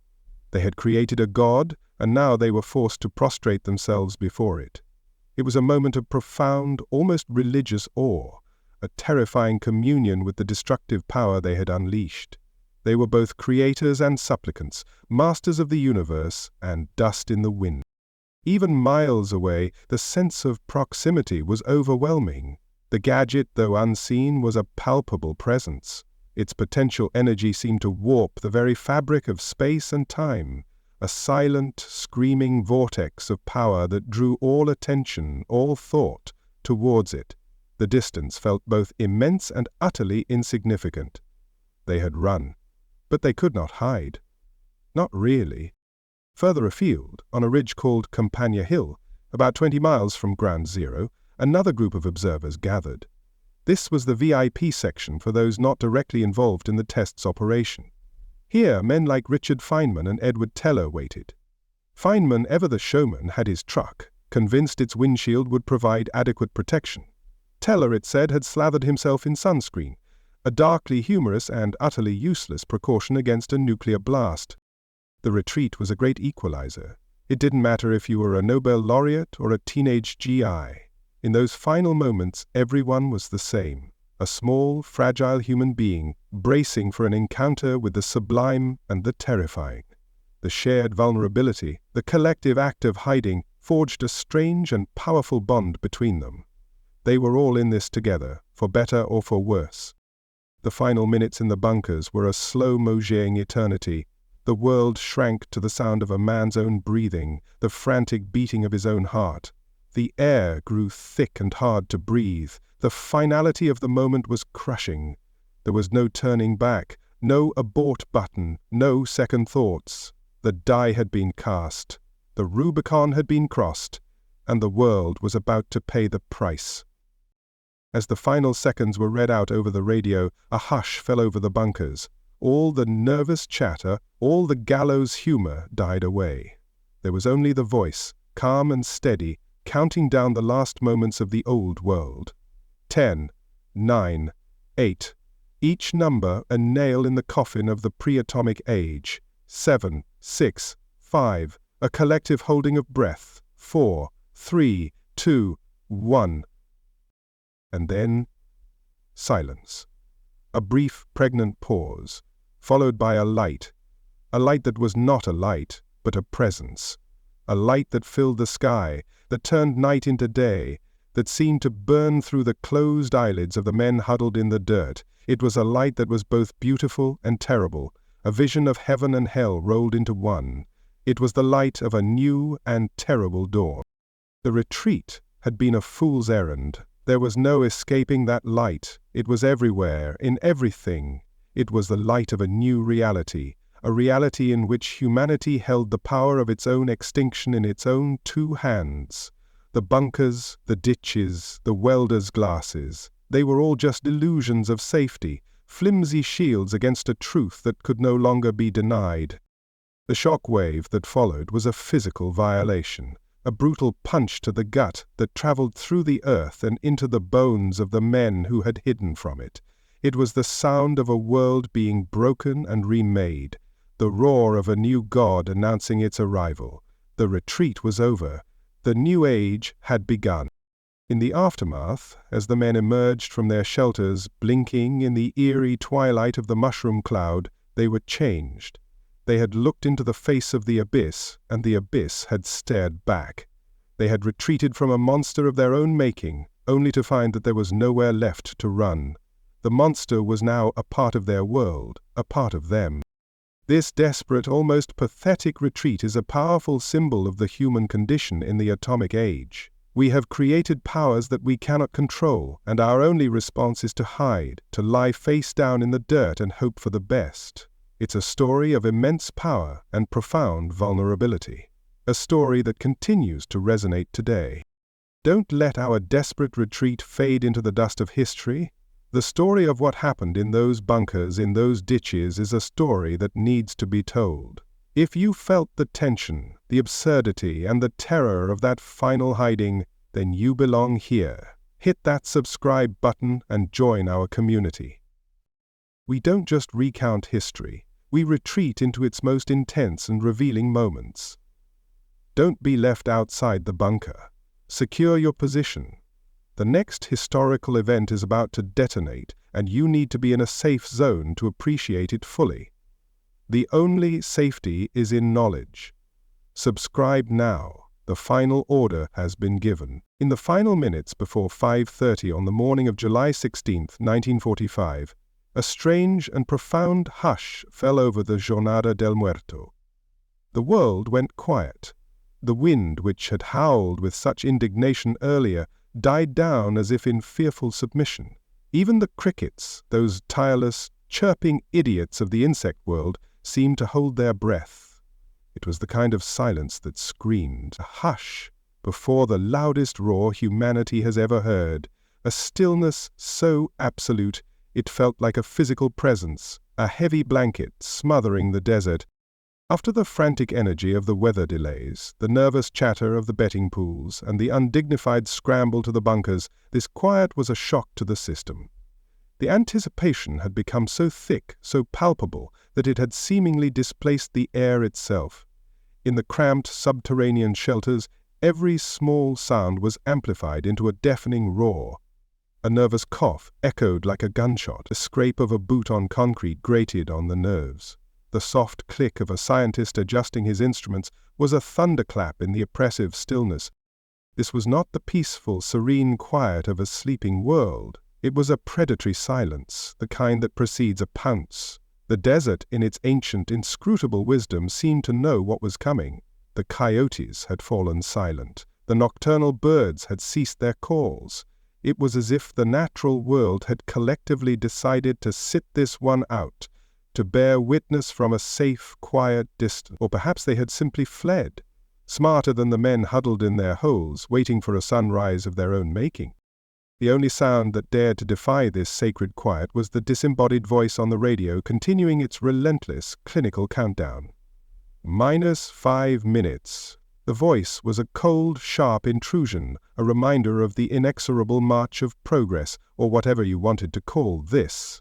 It was the sound of a machine that did not feel, that did not fear, that did not have the good sense to be quiet in the face of the sublime. For the men listening, it was both a comfort and a torment, a link to the world they were about to shatter. Inside the Sin 1000 bunker, the silence was a living entity. Oppenheimer, it is said, was practically vibrating with tension, his usual chain-smoking abandoned. General Groves, a man whose natural state was a low grumble, was uncharacteristically still. The masters of this grand, terrible experiment had become mere spectators, their roles reduced to that of a captive audience. They had built their monster, and now all they could do was listen to it breathe in the quiet before it roared. For the soldiers lying face down in the dirt, the silence was perhaps even more terrifying. Their world was reduced to the smell of dust and the feel of the cool, sandy earth against their skin. With their eyes squeezed shut, their ears became their primary sense. They could hear the frantic pounding of their own hearts, a frantic biological drumbeat against the profound stillness of the desert. They were waiting for a sound that would, they had been warned, be felt as much as heard. This was the quiet of a world holding its breath, a collective planet-wide pause before a monumental, irreversible act. It was the silence of a held note in a symphony, stretched to an almost unbearable length.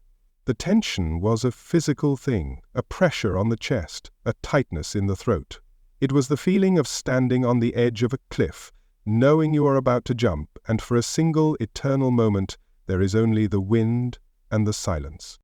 Every man in that desert was alone with his thoughts in those final minutes, alone with his fears, his hopes, his regrets. What does one contemplate at the end of the world as we know it? The profound questions of existence, the face of a loved one, or simply the hope that the flimsy welder's glasses they were clutching would actually work? The silence was a mirror, reflecting the deepest anxieties of those who sat within it. The desert landscape, illuminated by the cold pre-dawn starlight and the occasional sweep of a searchlight, had taken on a surreal, almost theatrical quality. The 100-foot tower stood like a lonely, skeletal actor on a vast, empty stage. The gadget, its star performer, sat silently at its peak, awaiting its cue. The world had become a set for the most dramatic, most terrifying play ever conceived, and the overture was this profound, unnerving silence. 1 minute, the voice on the radio sliced through the quiet, sharper and more urgent now. 60 seconds, an eternity compressed into a handful of heartbeats. The silence deepened, as if being crushed under the weight of the coming moment. The air itself felt thin, fragile, as if it could shatter at any moment. The world had gone from holding its breath to being in a state of suspended animation. In that final minute, the mind plays tricks. Did a coyote howl in the distance, a final mournful lament? Was that the whisper of the wind or the sigh of a world resigning itself to its fate? Every phantom sound, every rustle of clothing, every creak of a bunker's timbers was a potential omen, a sign from a universe that was about to be irrevocably scarred. The quiet was so profound that the men began to fill it with the sounds of their own imagination. The final seconds of the countdown were a brutal assault on the stillness. 10, 9, 8, each number was a hammer blow, shattering the delicate, fragile silence. The voice was no longer just a voice. It was the sound of destiny, of a future rushing towards them with the force of a freight train. 7, 6, 5. The men braced themselves, their bodies tensed, their minds a whirlwind of fear and awe. 4, 3, 2. The silence fought back, a final, desperate attempt to hold its ground. But it was no match for the relentless march of time, for the inexorable logic of the machine they had set in motion. The quiet of the ages was about to be replaced by a roar that would echo through history. Ah! And then, for a fraction of a second, the silence returned. A perfect, absolute void. The moment between the last word and the first light. It was the most profound silence of all. The silence of a world on the very brink. The final, peaceful intake of breath before the scream. It was the sound of a promise being broken. The promise of a quiet dawn. 0. The silence was not so much broken as it was annihilated, obliterated, replaced by a light so intense, so all-consuming, that it seemed to have its own sound, a silent, searing scream. For a long, stunned moment there was only this light, this unholy fire that banished the darkness and the quiet in one terrifying instant. The desert, which had been so still, was now convulsing in the face of a man-made God. And then came the roar. A sound that was not a sound but a physical force, a wave of pressure that slammed into the bunkers, that shook the very foundations of the earth, that vibrated in the bones and rattled the teeth. The quiet was a distant memory, a forgotten dream. The world was now a place of noise, of fury, of a power so immense that it defied comprehension. The hush had been answered. The contrast was the most profound thing of all. The transition from absolute deafening silence to absolute deafening noise was a form of sensory violence. It was a whiplash of the soul, a journey from the quietest moment in history to the loudest. It was a perfect, terrible encapsulation of the dual nature of the atomic age, the silent, creeping fear and the loud, spectacular destruction.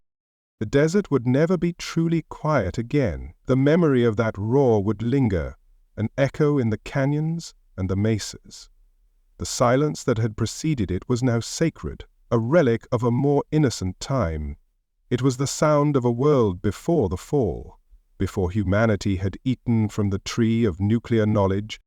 This journey from an all-encompassing quiet to a world-shattering roar is the kind of story that fascinates us.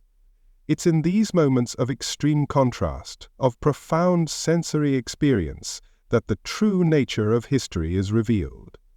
We are drawn to the silences, to the moments of held breath, because they tell us as much as the explosions that follow. If you felt that silence, if you felt the tension of that final, quiet minute, then you understand what we do here. We listen to the whispers of the past, to the quiet moments that scream with significance.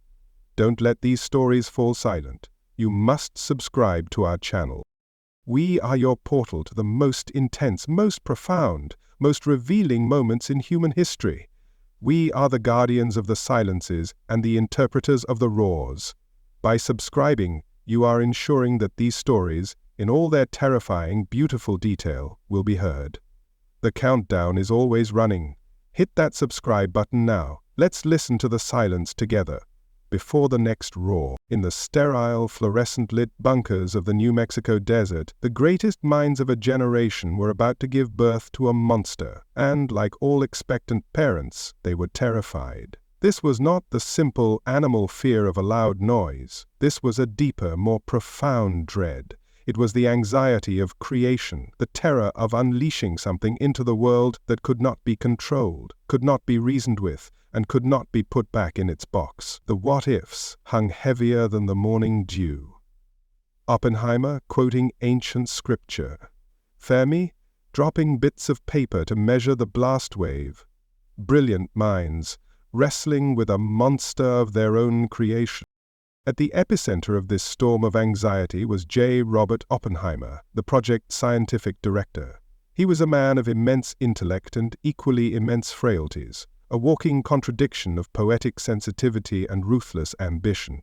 In the final hour, as he paced the confines of the S-10,000 bunker, his mind was not on the intricate physics of the device, but on the ancient Hindu scripture, the Bhagavad Gita. The line that would forever be associated with him was already forming in his thoughts. Now I am become death, the destroyer of worlds.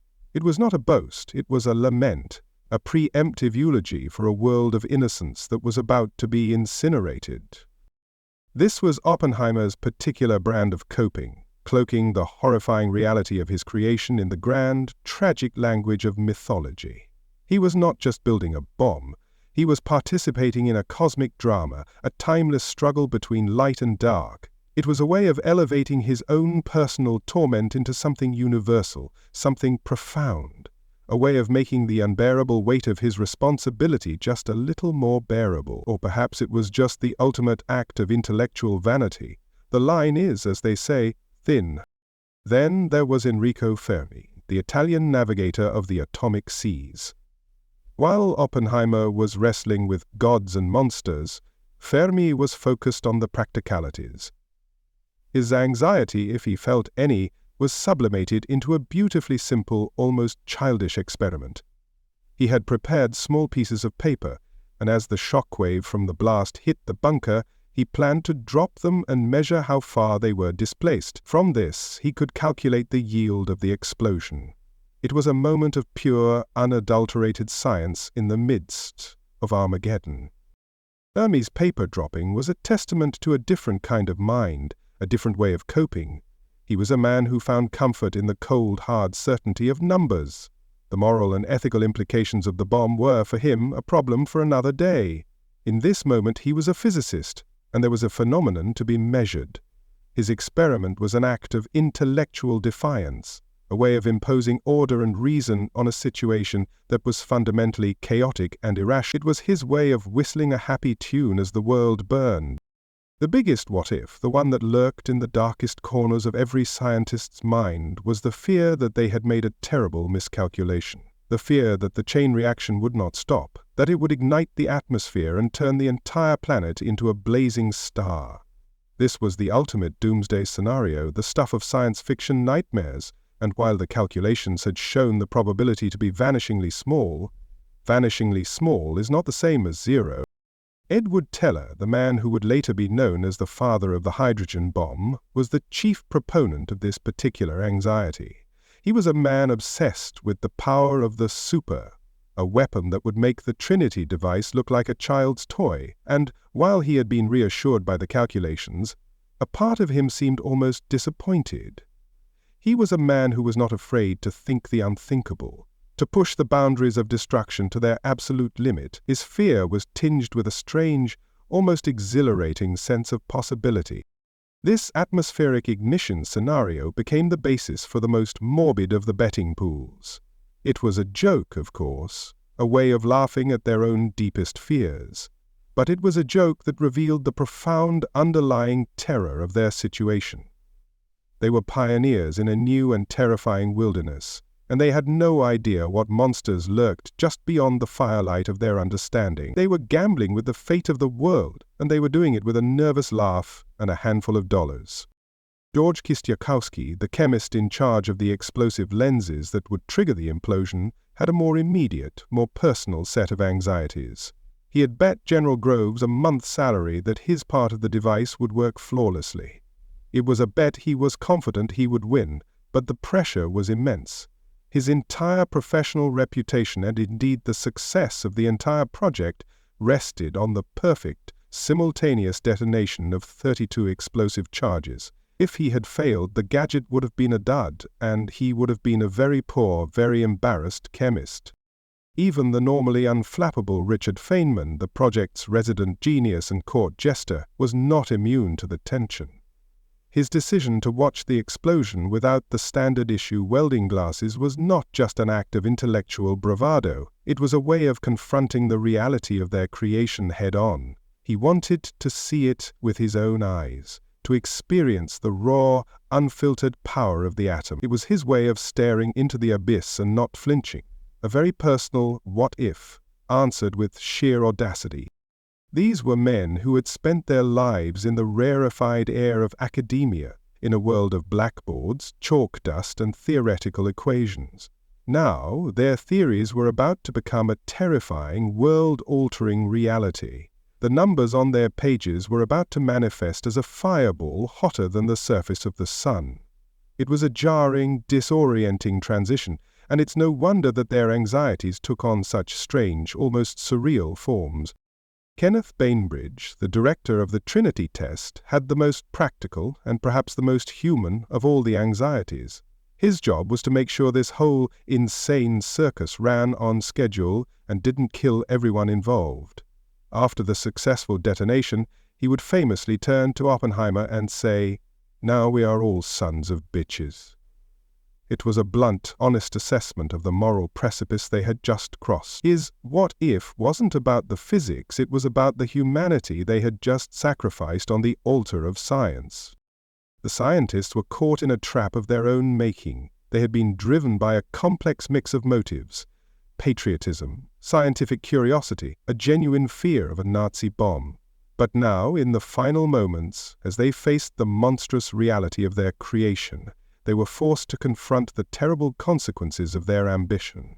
They had become the sorcerer's apprentice, unleashing a power they could not fully comprehend, let alone control. The quiet of the final minutes was a breeding ground for these anxieties. The silence was a canvas onto which they projected their deepest fears. Every tick of the clock was a reminder of the irreversible step they were about to take.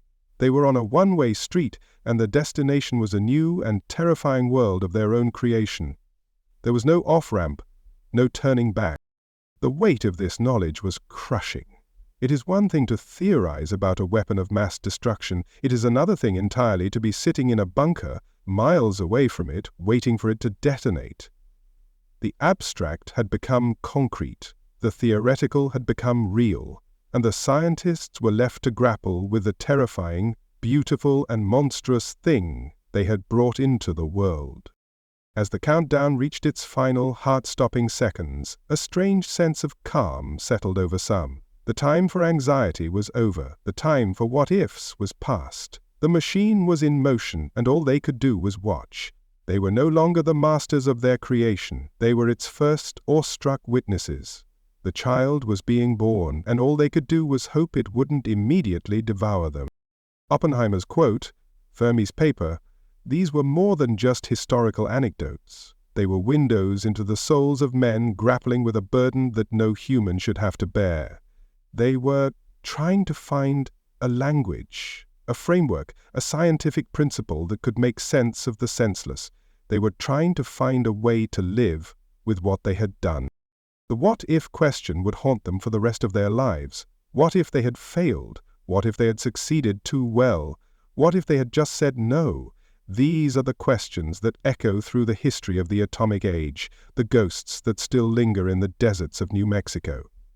The scientists of the Manhattan Project opened Pandora's box, and we are all still living with the consequences. If the thought of these brilliant minds wrestling with the terrifying what-ifs of their own creation sends a shiver down your spine, then you've found your intellectual home. We thrive on exploring these moments of profound scientific and moral anxiety. Don't let your curiosity be a fizzle. You need to subscribe. But taught our scientific anxieties, we dig into the minds of the men and women who change the world, for better or for worse. By subscribing, you are joining an expedition into the most complex and troubling questions of history. The variables are all there. The potential for a mind-blowing revelation is high. Click that subscribe button now.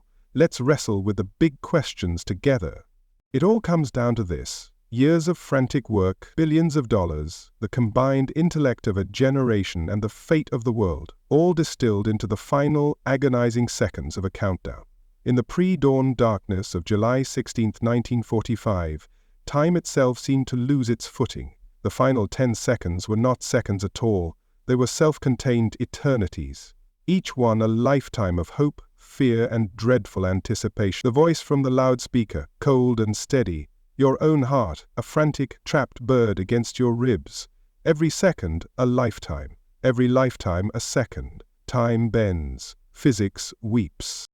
The voice belonged to Samuel K. Allison, a physicist from the University of Chicago. His was the honor, or perhaps the curse, of being the final human voice the old world would hear. He began the final count at -45 seconds, his tone as level and dispassionate as a man reading a grocery list. But as the numbers dwindled, each one seemed to gain weight, to become heavier, more laden with a terrible cosmic significance. He was no longer just a man speaking into a microphone. He was a priest of a new, terrifying religion, reciting the final lines of a sacred, profane text. 10. The first of the final digits, a number so simple, so mundane, yet now it was a monolith. 10 fingers, 10 toes, the basis of our counting systems, and now the beginning of a new kind of math, a math of exponential destruction. In the bunkers, men who had filled blackboards with equations that stretched to infinity were now humbled by the simple, brutal finality of the number 10. A collective intake of breath, a silent shared prayer across miles of dark, silent desert. The cosmic breath was being held. The world outside the bunkers was a study in suspended animation. The desert, which had been so alive with the nervous energy of the preparations, was now preternaturally still. The wind had died. The nocturnal creatures had fallen silent. It was as if the planet itself knew what was coming and had decided to brace for impact. The only movement was the slow, inexorable sweep of the searchlights, their beams cutting through the darkness, illuminating a stage set for the most dramatic performance in human history. 9. A number of near completion, of being just short of the goal. The tension ratcheted up another notch, a physical thing that tightened the chest and made the throat go dry. For the soldiers lying in the dirt, faces pressed into the alkali dust, this was a moment of pure primal fear. Their world was reduced to the smell of the earth, the feel of their own sweat, and the cold, steady voice counting down their potential obliteration. They were at the mercy of forces they could not comprehend, a feeling both terrifying and, in a strange way, liberating. Inside the mind of J. Robert Oppenheimer, time had likely ceased to have any meaning at all. He was adrift in a sea of poetry and physics, of Sanskrit and quantum mechanics. He was a man, literally on the verge of becoming a destroyer of worlds, and the weight of that knowledge was a physical burden. His gaunt frame seemed to shrink, to fold in on itself, as if trying to disappear before the terrible fruition of his life's work. The number 9 was just another step on his personal journey into a new and terrible kind of fame. 8. The number of infinity turned on its side, a fitting symbol for a moment that seemed to stretch on forever. The human mind is not built to handle this kind of suspense. It starts to break down, to play tricks on itself. Phantom sounds, flashes of light in the periphery, the sudden, unshakable conviction that something has gone terribly wrong. The men in the bunkers were no longer just scientists and soldiers. They were unwilling test subjects in an experiment on the limits of human endurance. The machinery itself was now in control. The automatic timer, a cold, unfeeling intelligence, was the master of their fate. The final switches were being thrown, the final circuits were being closed. The gadget, a silent, patient god on its steel altar, was waking up. It was a machine built to compress time, to release years of energy in a few millionths of a second. And now, in a final, cruel irony, it was stretching time to its breaking point for the men who had created it. 7. A number of mythic, almost mystical significance. The 7 deadly sins, the 7 wonders of the world. And now, the 7th to last second of a world without nuclear weapons. The gallows humor of the betting pools had evaporated, replaced by a stark, silent terror. The odds were no longer a joke, they were a terrifying reality. The men who had wagered on the end of the world were perhaps, in that moment, hoping to lose. The collective heartbeat of the project was now a frantic, syncopated rhythm. In the south bunker, in the north bunker, in the ditches and the trenches, hundreds of hearts pounded in unison. It was a silent symphony of fear, a biological response to a threat that was both existential and immediate. They were about to witness the birth of a star on Earth, and their bodies knew on a primal cellular level that this was an event to be feared. 6. Half a dozen seconds to go. The mind rebels against the slowness of it all. Surely more time has passed. Surely the countdown should be over by now. but the voice on the radio is relentless, a metronome of dread. Each number is a footstep of a giant, approaching from a great distance, shaking the ground with each stride. The giant was their own creation, a golem of plutonium and steel, and it was about to be set loose upon the world. The sensory deprivation of the bunkers and the ditches heightened the sense of anticipation.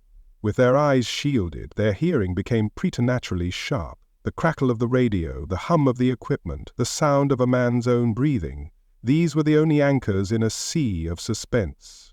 They were in a sensory womb, waiting to be born into a new and terrifying world, a world where the sun could rise at midnight. 5. A hand's worth of seconds. A lifetime. The halfway point of the final 10. There is a sense of inevitability now, a resignation to the fact that this is happening, that there is no stopping it. The what-ifs, the anxieties, the fears, they are all still there, but they are now subsumed by a sense of awe. They are on the verge of witnessing a miracle, a terrible, beautiful, world-shattering miracle. The face of every man was a mask of tension. Jaws clenched, brows furrowed, eyes wide behind their dark glasses. They were a portrait of humanity at a crossroads, a species on the verge of a great and terrible leap forward. They had tasted the fruit of a new kind of knowledge, and now they were about to be cast out of the garden. The serpent, in this case, was a chain reaction. 4. The number of solid earthly things. The 4 seasons, the 4 cardinal directions. And now, the 4th to last second of a world that suddenly felt very fragile, very temporary. The solid ground beneath their feet was about to be shaken. The very air they breathed was about to be turned into a conduit for a wave of unimaginable force. The world they knew was about to be rendered obsolete.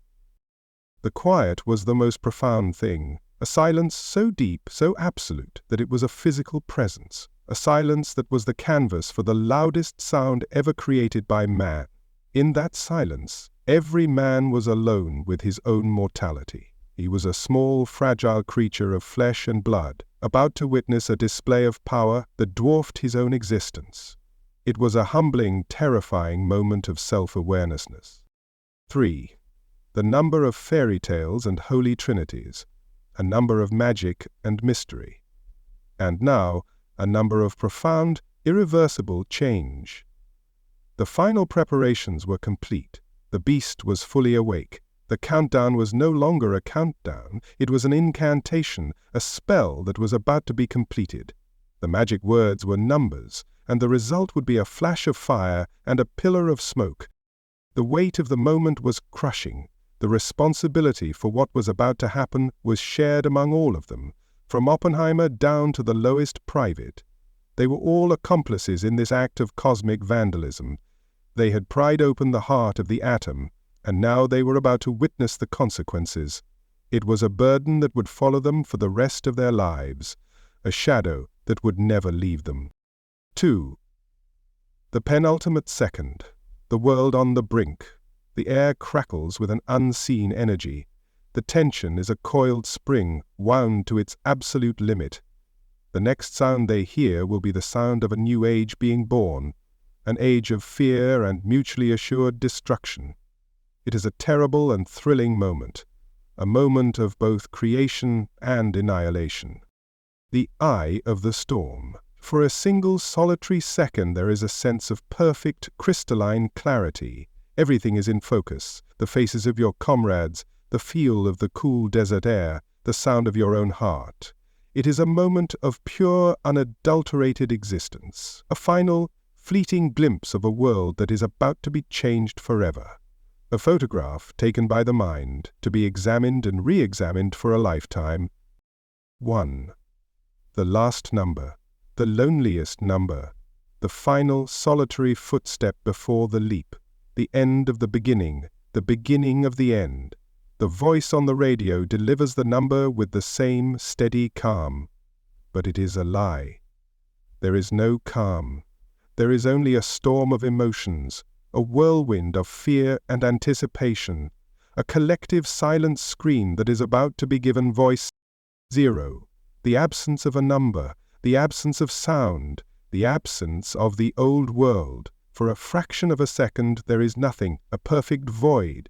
The cosmic breath held for so long is finally released, and in its place a light that is not a light but a fire that is not a fire but a sun that is not a sun but a God, a terrible, beautiful, man-made God.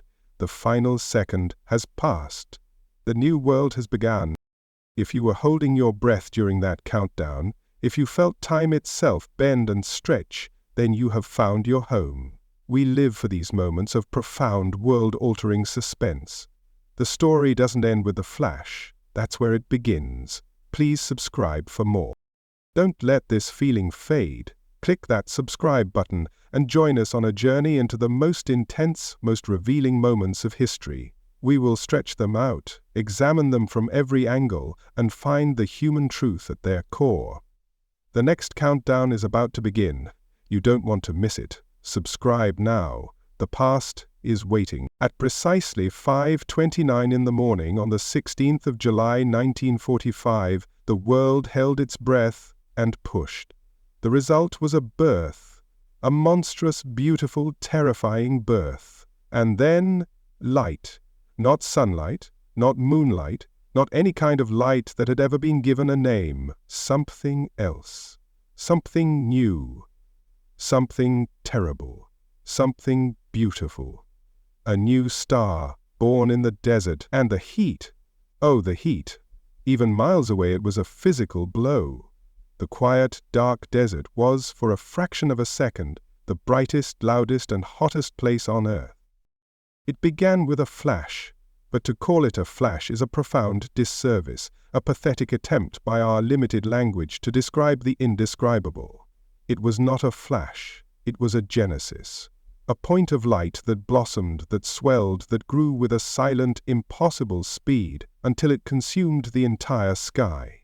It was brighter than 1,000 suns, a searing, incandescent whiteness that erased the mountains, the desert, the very stars from existence. For those who dared to look, it was a glimpse into the heart of creation, a vision that burned itself onto their retinas and into their souls. The color of the light was a thing of impossible, shifting beauty. It began as a brilliant surgical white, then deepened into a spectrum of colors that had no earthly business being in the pre-dawn sky. Violets, greens, and yellows, all swirling and churning in a roiling, incandescent ball of fire. It was a painter's palette of destruction, a beautiful, terrible aurora borealis brought down to earth. The desert, which had been a study in muted browns and grays, was suddenly, violently illuminated in a light that was both divine and demonic. This was not just something to be seen, it was something to be felt. The first thing to arrive, even before the sound, was the heat, a wave of thermal radiation that swept across the desert at the speed of light. Miles away, in the safety of their bunkers, the observers felt a sudden, inexplicable warmth on their faces, as if someone had opened a blast furnace door. It was a physical blow, a phantom touch from a star that should not exist. It was the first kiss of the atomic age, and it was a hot, searing, and deeply unpleasant one. For the soldiers lying in the dirt, the heat was a more intimate, more terrifying experience. They felt it on the backs of their necks, on their exposed hands, a sudden, intense warmth that promised a much more brutal caress to come. It was a foretaste of the fire that had just been born, a reminder that they were terrifyingly, laughably close to the heart of the inferno. In that moment, the cool desert sand must have felt like a very flimsy shield indeed. Richard Feynman, watching from behind the windshield of a truck 20 miles away, saw the landscape light up as if it were noon. The brilliant white light was so intense that it prompted him to duck, a primal, instinctual reaction to a light that felt like a physical threat. He saw the mountains, the trees, the very air itself, illuminated with a clarity that was both beautiful and terrifying. He was seeing the world in a new light, a light that revealed both its beauty and its profound fragility. The initial fireball expanded with a terrifying, silent speed. It was a living, breathing thing, a monstrous, incandescent amoeba that devoured the sky. It pulsed, it churned, it climbed, a ravenous, silent beast of pure energy. It was a vision of cosmic, biblical power, a sight that reduced the men who watched it to a state of stunned primal awe. They were no longer scientists and soldiers, they were cavemen, staring at a fire that was far beyond their comprehension. And then, after an eternity of silent, terrifying light, came the sound. But it was not a sound one hears with the ears, it was a sound one feels in the bones, a deep, guttural, earth-shattering roar that was the voice of the atom itself, screaming its release. It was a sound that shook the ground, that rattled the windows of the bunkers, that seemed to tear at the very fabric of the air. It was the loudest sound ever created by man, and it was a sound of both triumph and despair. The shockwave was a physical manifestation of this roar, a wall of compressed air that raced across the desert, flattening everything in its path. It was a brutal, invisible fist that slammed into the bunkers, that knocked men off their feet, that carried with it the deep, resonant boom of the explosion. It was the delayed, violent punchline to a joke that had been set up a lifetime ago in the quiet, sterile laboratories of Los Alamos. Enrico Ferri, ever the physicist, had his pieces of paper ready. As the shockwave hit his position, he dropped them and watched as they were swept away by the blast. From their displacement, he made a quick back-of-the-event calculation of the bomb's yield. It was a moment of sublime, almost absurd scientific detachment. In the midst of the apocalypse, Fermi was doing what he did best, measuring, calculating, and finding a strange, elegant order in the chaos. General Groves, a man not given to poetic fancy, was simply stunned into silence. He had expected a big bang, but he had not been prepared for this. This was not a bomb. This was a force of nature. This was something that transcended the simple, brutal calculus of warfare. He had wanted a weapon, and he had gotten a god. A vengeful, fiery, and deeply unpredictable god. His face, it is said, was a mask of awe, and perhaps for the first time, a glimmer of fear. Oppenheimer, who had been holding onto a post in the control bunker to steady himself, watched the fireball climb into the sky. The weight of his creation seemed to settle on him, a physical burden that made him sag. He was a father watching his monstrous child take its first destructive steps. The line from the Bhagavad Gita echoed in his mind, no longer a poetic fancy, but a terrible self-fulfilled prophecy. Now I am become death, the destroyer of worlds. The mushroom cloud, that iconic, terrifying symbol of the atomic age, began to form. The fireball, having exhausted its initial fury, cooled and condensed, drawing up dust and debris from the desert floor. It rose, a majestic, terrifying pillar of smoke and fire, a monument to the power they had unleashed. It was a tombstone for the old world and a signpost for the new. A thing of terrible, undeniable beauty. The colors of the cloud were as surreal as the initial flash. Pinks, oranges, and purples, all swirling and churning in the turbulent air. It was a toxic, radioactive sunset, a beautiful, deadly flower blooming in the desert. It was a sight that would be seared into the collective consciousness of humanity, a symbol of both our genius and our folly. For the men who witnessed it, the moment was a life-altering, soul-searing experience. They had looked into the face of a new kind of power, a power that could either save humanity or destroy it.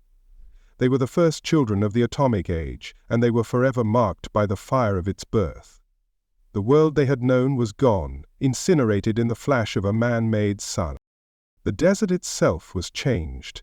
The sand at ground zero had been fused into a greenish, radioactive glass, a new mineral that would be named Trinitite. It was a permanent physical scar on the face of the earth, a reminder of the day that humanity had played God and left behind a mess. The sheer, raw power of it all was the most profound takeaway. It was a power that dwarfed human comprehension, a power that made a mockery of our attempts to control it.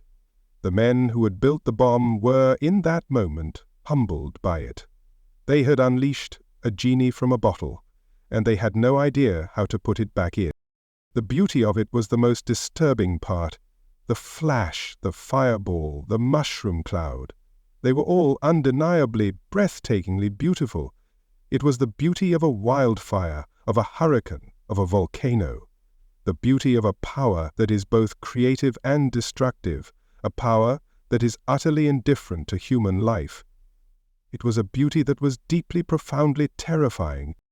This was more than just a successful test, it was a turning point in human history, a moment when our species acquired the ability to commit suicide. The world was now a much more dangerous place, a place where a single button could unleash a firestorm that would consume us all. The promise of the atomic age was also its curse. The searing observations of that morning are a testament to a moment that defies easy description.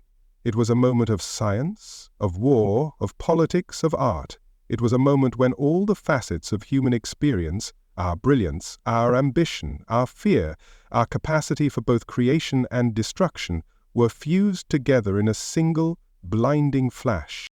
If you felt the heat from that description, if you saw the light that was not a light, then you understand the kind of stories that ignite our passion.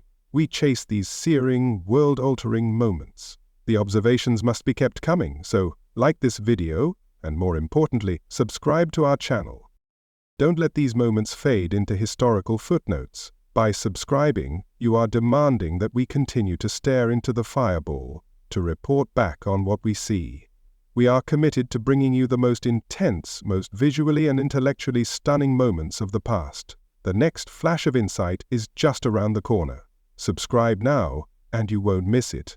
After the searing, world-blinding flash, after the wave of phantom heat, the real monument began to rise, the cloud.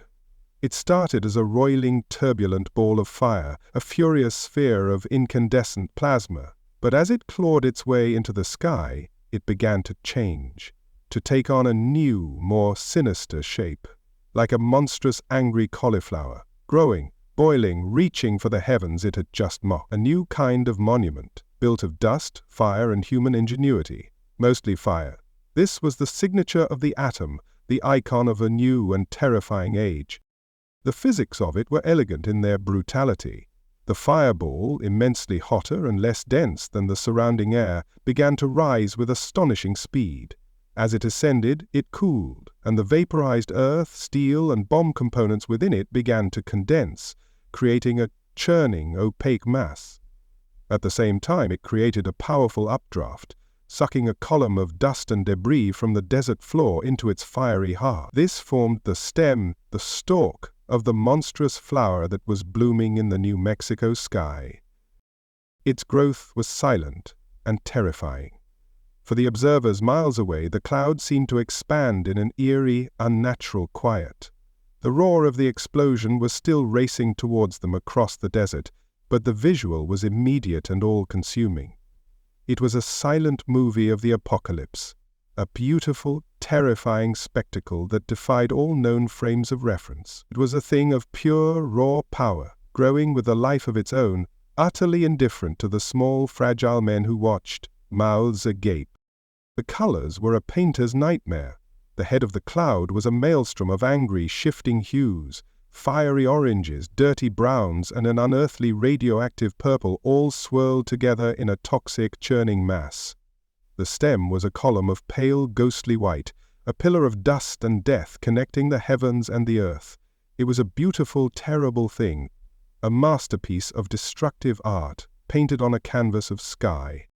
Physicist Isidore Rabi, watching the spectacle unfold, spoke of his profound sense of unease. He described the cloud as a piffling thing that was growing and growing, and he felt that humanity had become a threat to the very world it lived on. He saw not a triumph of science, but a violation of nature, a moment when humanity had crossed a line from which there was no return. The cloud was not a monument to him, it was an omen. The sheer scale of it was difficult to process. The cloud climbed at a rate of hundreds of feet per second, a testament to the colossal energy that had been unleashed. Within minutes, it had reached an altitude of over 30,000 feet, punching through the lower levels of the atmosphere. It was a man-made mountain, a temporary Everest of fire and dust, a new and terrible feature on the landscape of the world. It made the surrounding mountains look like foothills, a humbling, terrifying display of power. From the various observation posts, the reactions were a mixture of awe, terror, and a strange, almost religious reverence. Some men cheered, a primal, guttural response to the overwhelming display of power. Others were silent, their faces a mask of stunned disbelief. A few, like Oppenheimer, were lost in a fog of philosophical dread. They had known, intellectually, what was coming, but the reality of it, the sheer visceral spectacle of the cloud, was something for which no amount of calculation could have prepared them. It was a new kind of beauty, a terrible beauty. It had the majestic, awe-inspiring quality of a great natural phenomenon, like a volcano or a hurricane. But this was not nature. This was us. This was a creation of human hands, of human minds. And that was the most terrifying thing of all. The cloud was a mirror, reflecting back at us our own capacity for both breathtaking genius and breathtaking destruction. The shape itself, the iconic mushroom, was a result of simple fluid dynamics. As the hot, rising bubble of gas reached the tropopause, a stable layer of the atmosphere, it flattened out, creating the characteristic cap. It was a perfectly natural, predictable shape, yet it seemed so alien, so unnatural. It was a symbol of a new and terrifying kind of growth, a malignant bloom in the garden of the world. For the soldiers on the ground, the cloud was a more immediate, more personal threat. They had been warned of the dangers of fallout, of the invisible, deadly dust that would soon begin to rain down from the sky. The beautiful, terrible cloud was not just a spectacle, it was a looming, radioactive menace. It was a thing to be feared, to be respected, to be avoided at all costs. The awe was tempered by a healthy dose of self-preservation. As the shockwave finally arrived, a brutal, physical blow that knocked men off their feet, the cloud seemed to mock them. It floated serenely in the sky, a silent, majestic testament to a power they could not hope to withstand. It was the god, and they were the ants, scurrying for cover. The cloud was a visual representation of the new power dynamic in the world, a world where humanity held the power of its own annihilation. The symbolism was immediate and undeniable. This was not just a cloud, it was the dawning of a new age, the atomic age, an age of anxiety, of Cold War paranoia, of mutually assured destruction. The mushroom cloud would become the defining image of the 20th century, a symbol of both our greatest scientific achievement and our deepest, most primal fears. It was the logo for a new and terrifying brand of human existence. General Groves, a man of simple, direct language, was reportedly awestruck. He had wanted a weapon, and he had gotten something far more profound. He had gotten a symbol of American power, of American ingenuity, of American willingness to do whatever it took to win the war. He saw the cloud, not as a threat, but as a promise of a swift and terrible end to the conflict that had consumed the world. Oppenheimer, however, saw something else. He saw the potential for an endless arms race, for a future of perpetual fear. He saw the cloud as a question mark, hanging over the future of humanity. He had opened Pandora's box, and the cloud was the first of the horrors to be released. His triumph was tinged with a deep and abiding sense of tragedy. In the minutes that followed the detonation, the cloud continued to evolve. It drifted with the high-altitude winds, its colors fading, its shape beginning to dissipate, but its image was burned into the minds of all who saw it. It was a memory that would not fade, a ghost that would haunt them for the rest of their days. They had witnessed the birth of a new and terrible god, and they were its first unwilling disciples. The cloud was a new kind of landmark, a temporary, terrifying addition to the geography of the world. It was a signpost that read, "You are now entering the atomic age. Please watch your step." It was a declaration that the old rules no longer applied, that the world had been fundamentally, irrevocably changed. And it was a declaration that was written in a language of fire and fear. The silence of its growth was perhaps the most unsettling aspect. In a world of loud, chaotic violence, the cloud offered a new kind of terror, the terror of a silent, inexorable, and utterly indifferent power. It did not rage, it did not scream, it simply grew. It was the quiet, confident terror of a power that knows it is supreme. Even today, the image of the mushroom cloud retains its power. It is a symbol that is instantly recognizable, a visual shorthand for the best and worst of what humanity is capable of. It is a reminder of the day we played with fire and created a new and terrible sun, a sun that still casts a long, dark shadow over our world. The cloud was the exclamation point at the end of a long and terrible sentence. The sentence was the Second World War, and the exclamation point was the atom bomb. It was a final, brutal statement of power, a declaration that the old ways of warfare were obsolete. The world had entered a new and terrifying era, an era defined by the shadow of the mushroom cloud. If you are still processing this monumental visual, this angry, beautiful, terrifying cauliflower in the sky, then you are beginning to understand the profound, world-altering nature of this moment. These are the images that define our history, the icons that tell our story, and we are here to dissect them, to understand them, to feel their power. Be sure to subscribe. Don't let the cloud dissipate. By subscribing, you are joining a community of explorers, of thinkers, of people who are not afraid to stare into the heart of history's most terrifying and beautiful moments. We are building our own monument, a monument of knowledge and understanding. The foundation is laid. All you have to do is join us. Click that subscribe button now. The next icon is waiting to rise. The roar has faded. The earth has stopped shaking.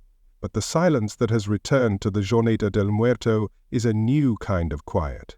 It is heavy, charged, and haunted.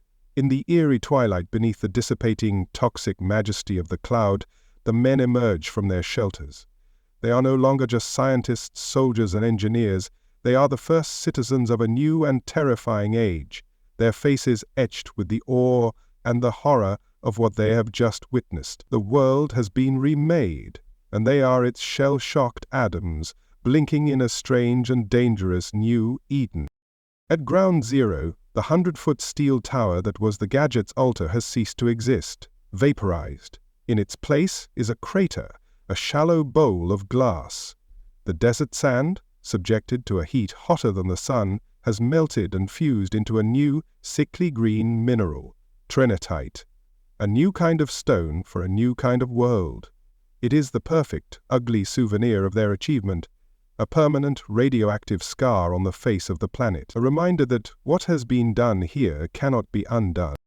The reactions of the men are a study in the complex, contradictory nature of the human soul. Some are jubilant, ecstatic, a wave of relief washes over them. The thing worked. The years of tireless, secret work have paid off. There is handshaking, backslapping, a release of tension so profound it borders on hysteria. They have won their race, they have built their weapon, and in this moment, that is all that matters. They pop champagne, a celebration at the dawn of a new era of potential annihilation, a truly exquisite irony. But for others, the feeling is not triumph, but a deep and abiding dread. Kenneth Bainbridge, the director of the test, turns to Oppenheimer and utters the now famous, brutally honest assessment, "Now we are all sons of bitches." It is not a condemnation, but a simple statement of fact, a recognition that they have crossed a moral event horizon. The line between science and sin has been blurred into a glassy green crater. Oppenheimer himself is a ghost. The immense weight of his creation has finally, fully settled upon him. He walks through the post-test celebrations like a spectre at a feast, his eyes vacant, his mind a universe away. He sees not the cheering faces, but the fiery ghost of the cloud, the terrible beauty of the destruction he has wrought.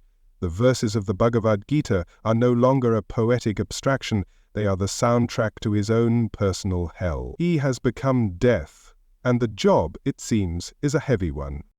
And so, as the dust settles on this New Mexico morning, and the world irrevocably shifts on its axis, this has been your Observer, broadcasting from inside the final hour before the bomb changed humanity.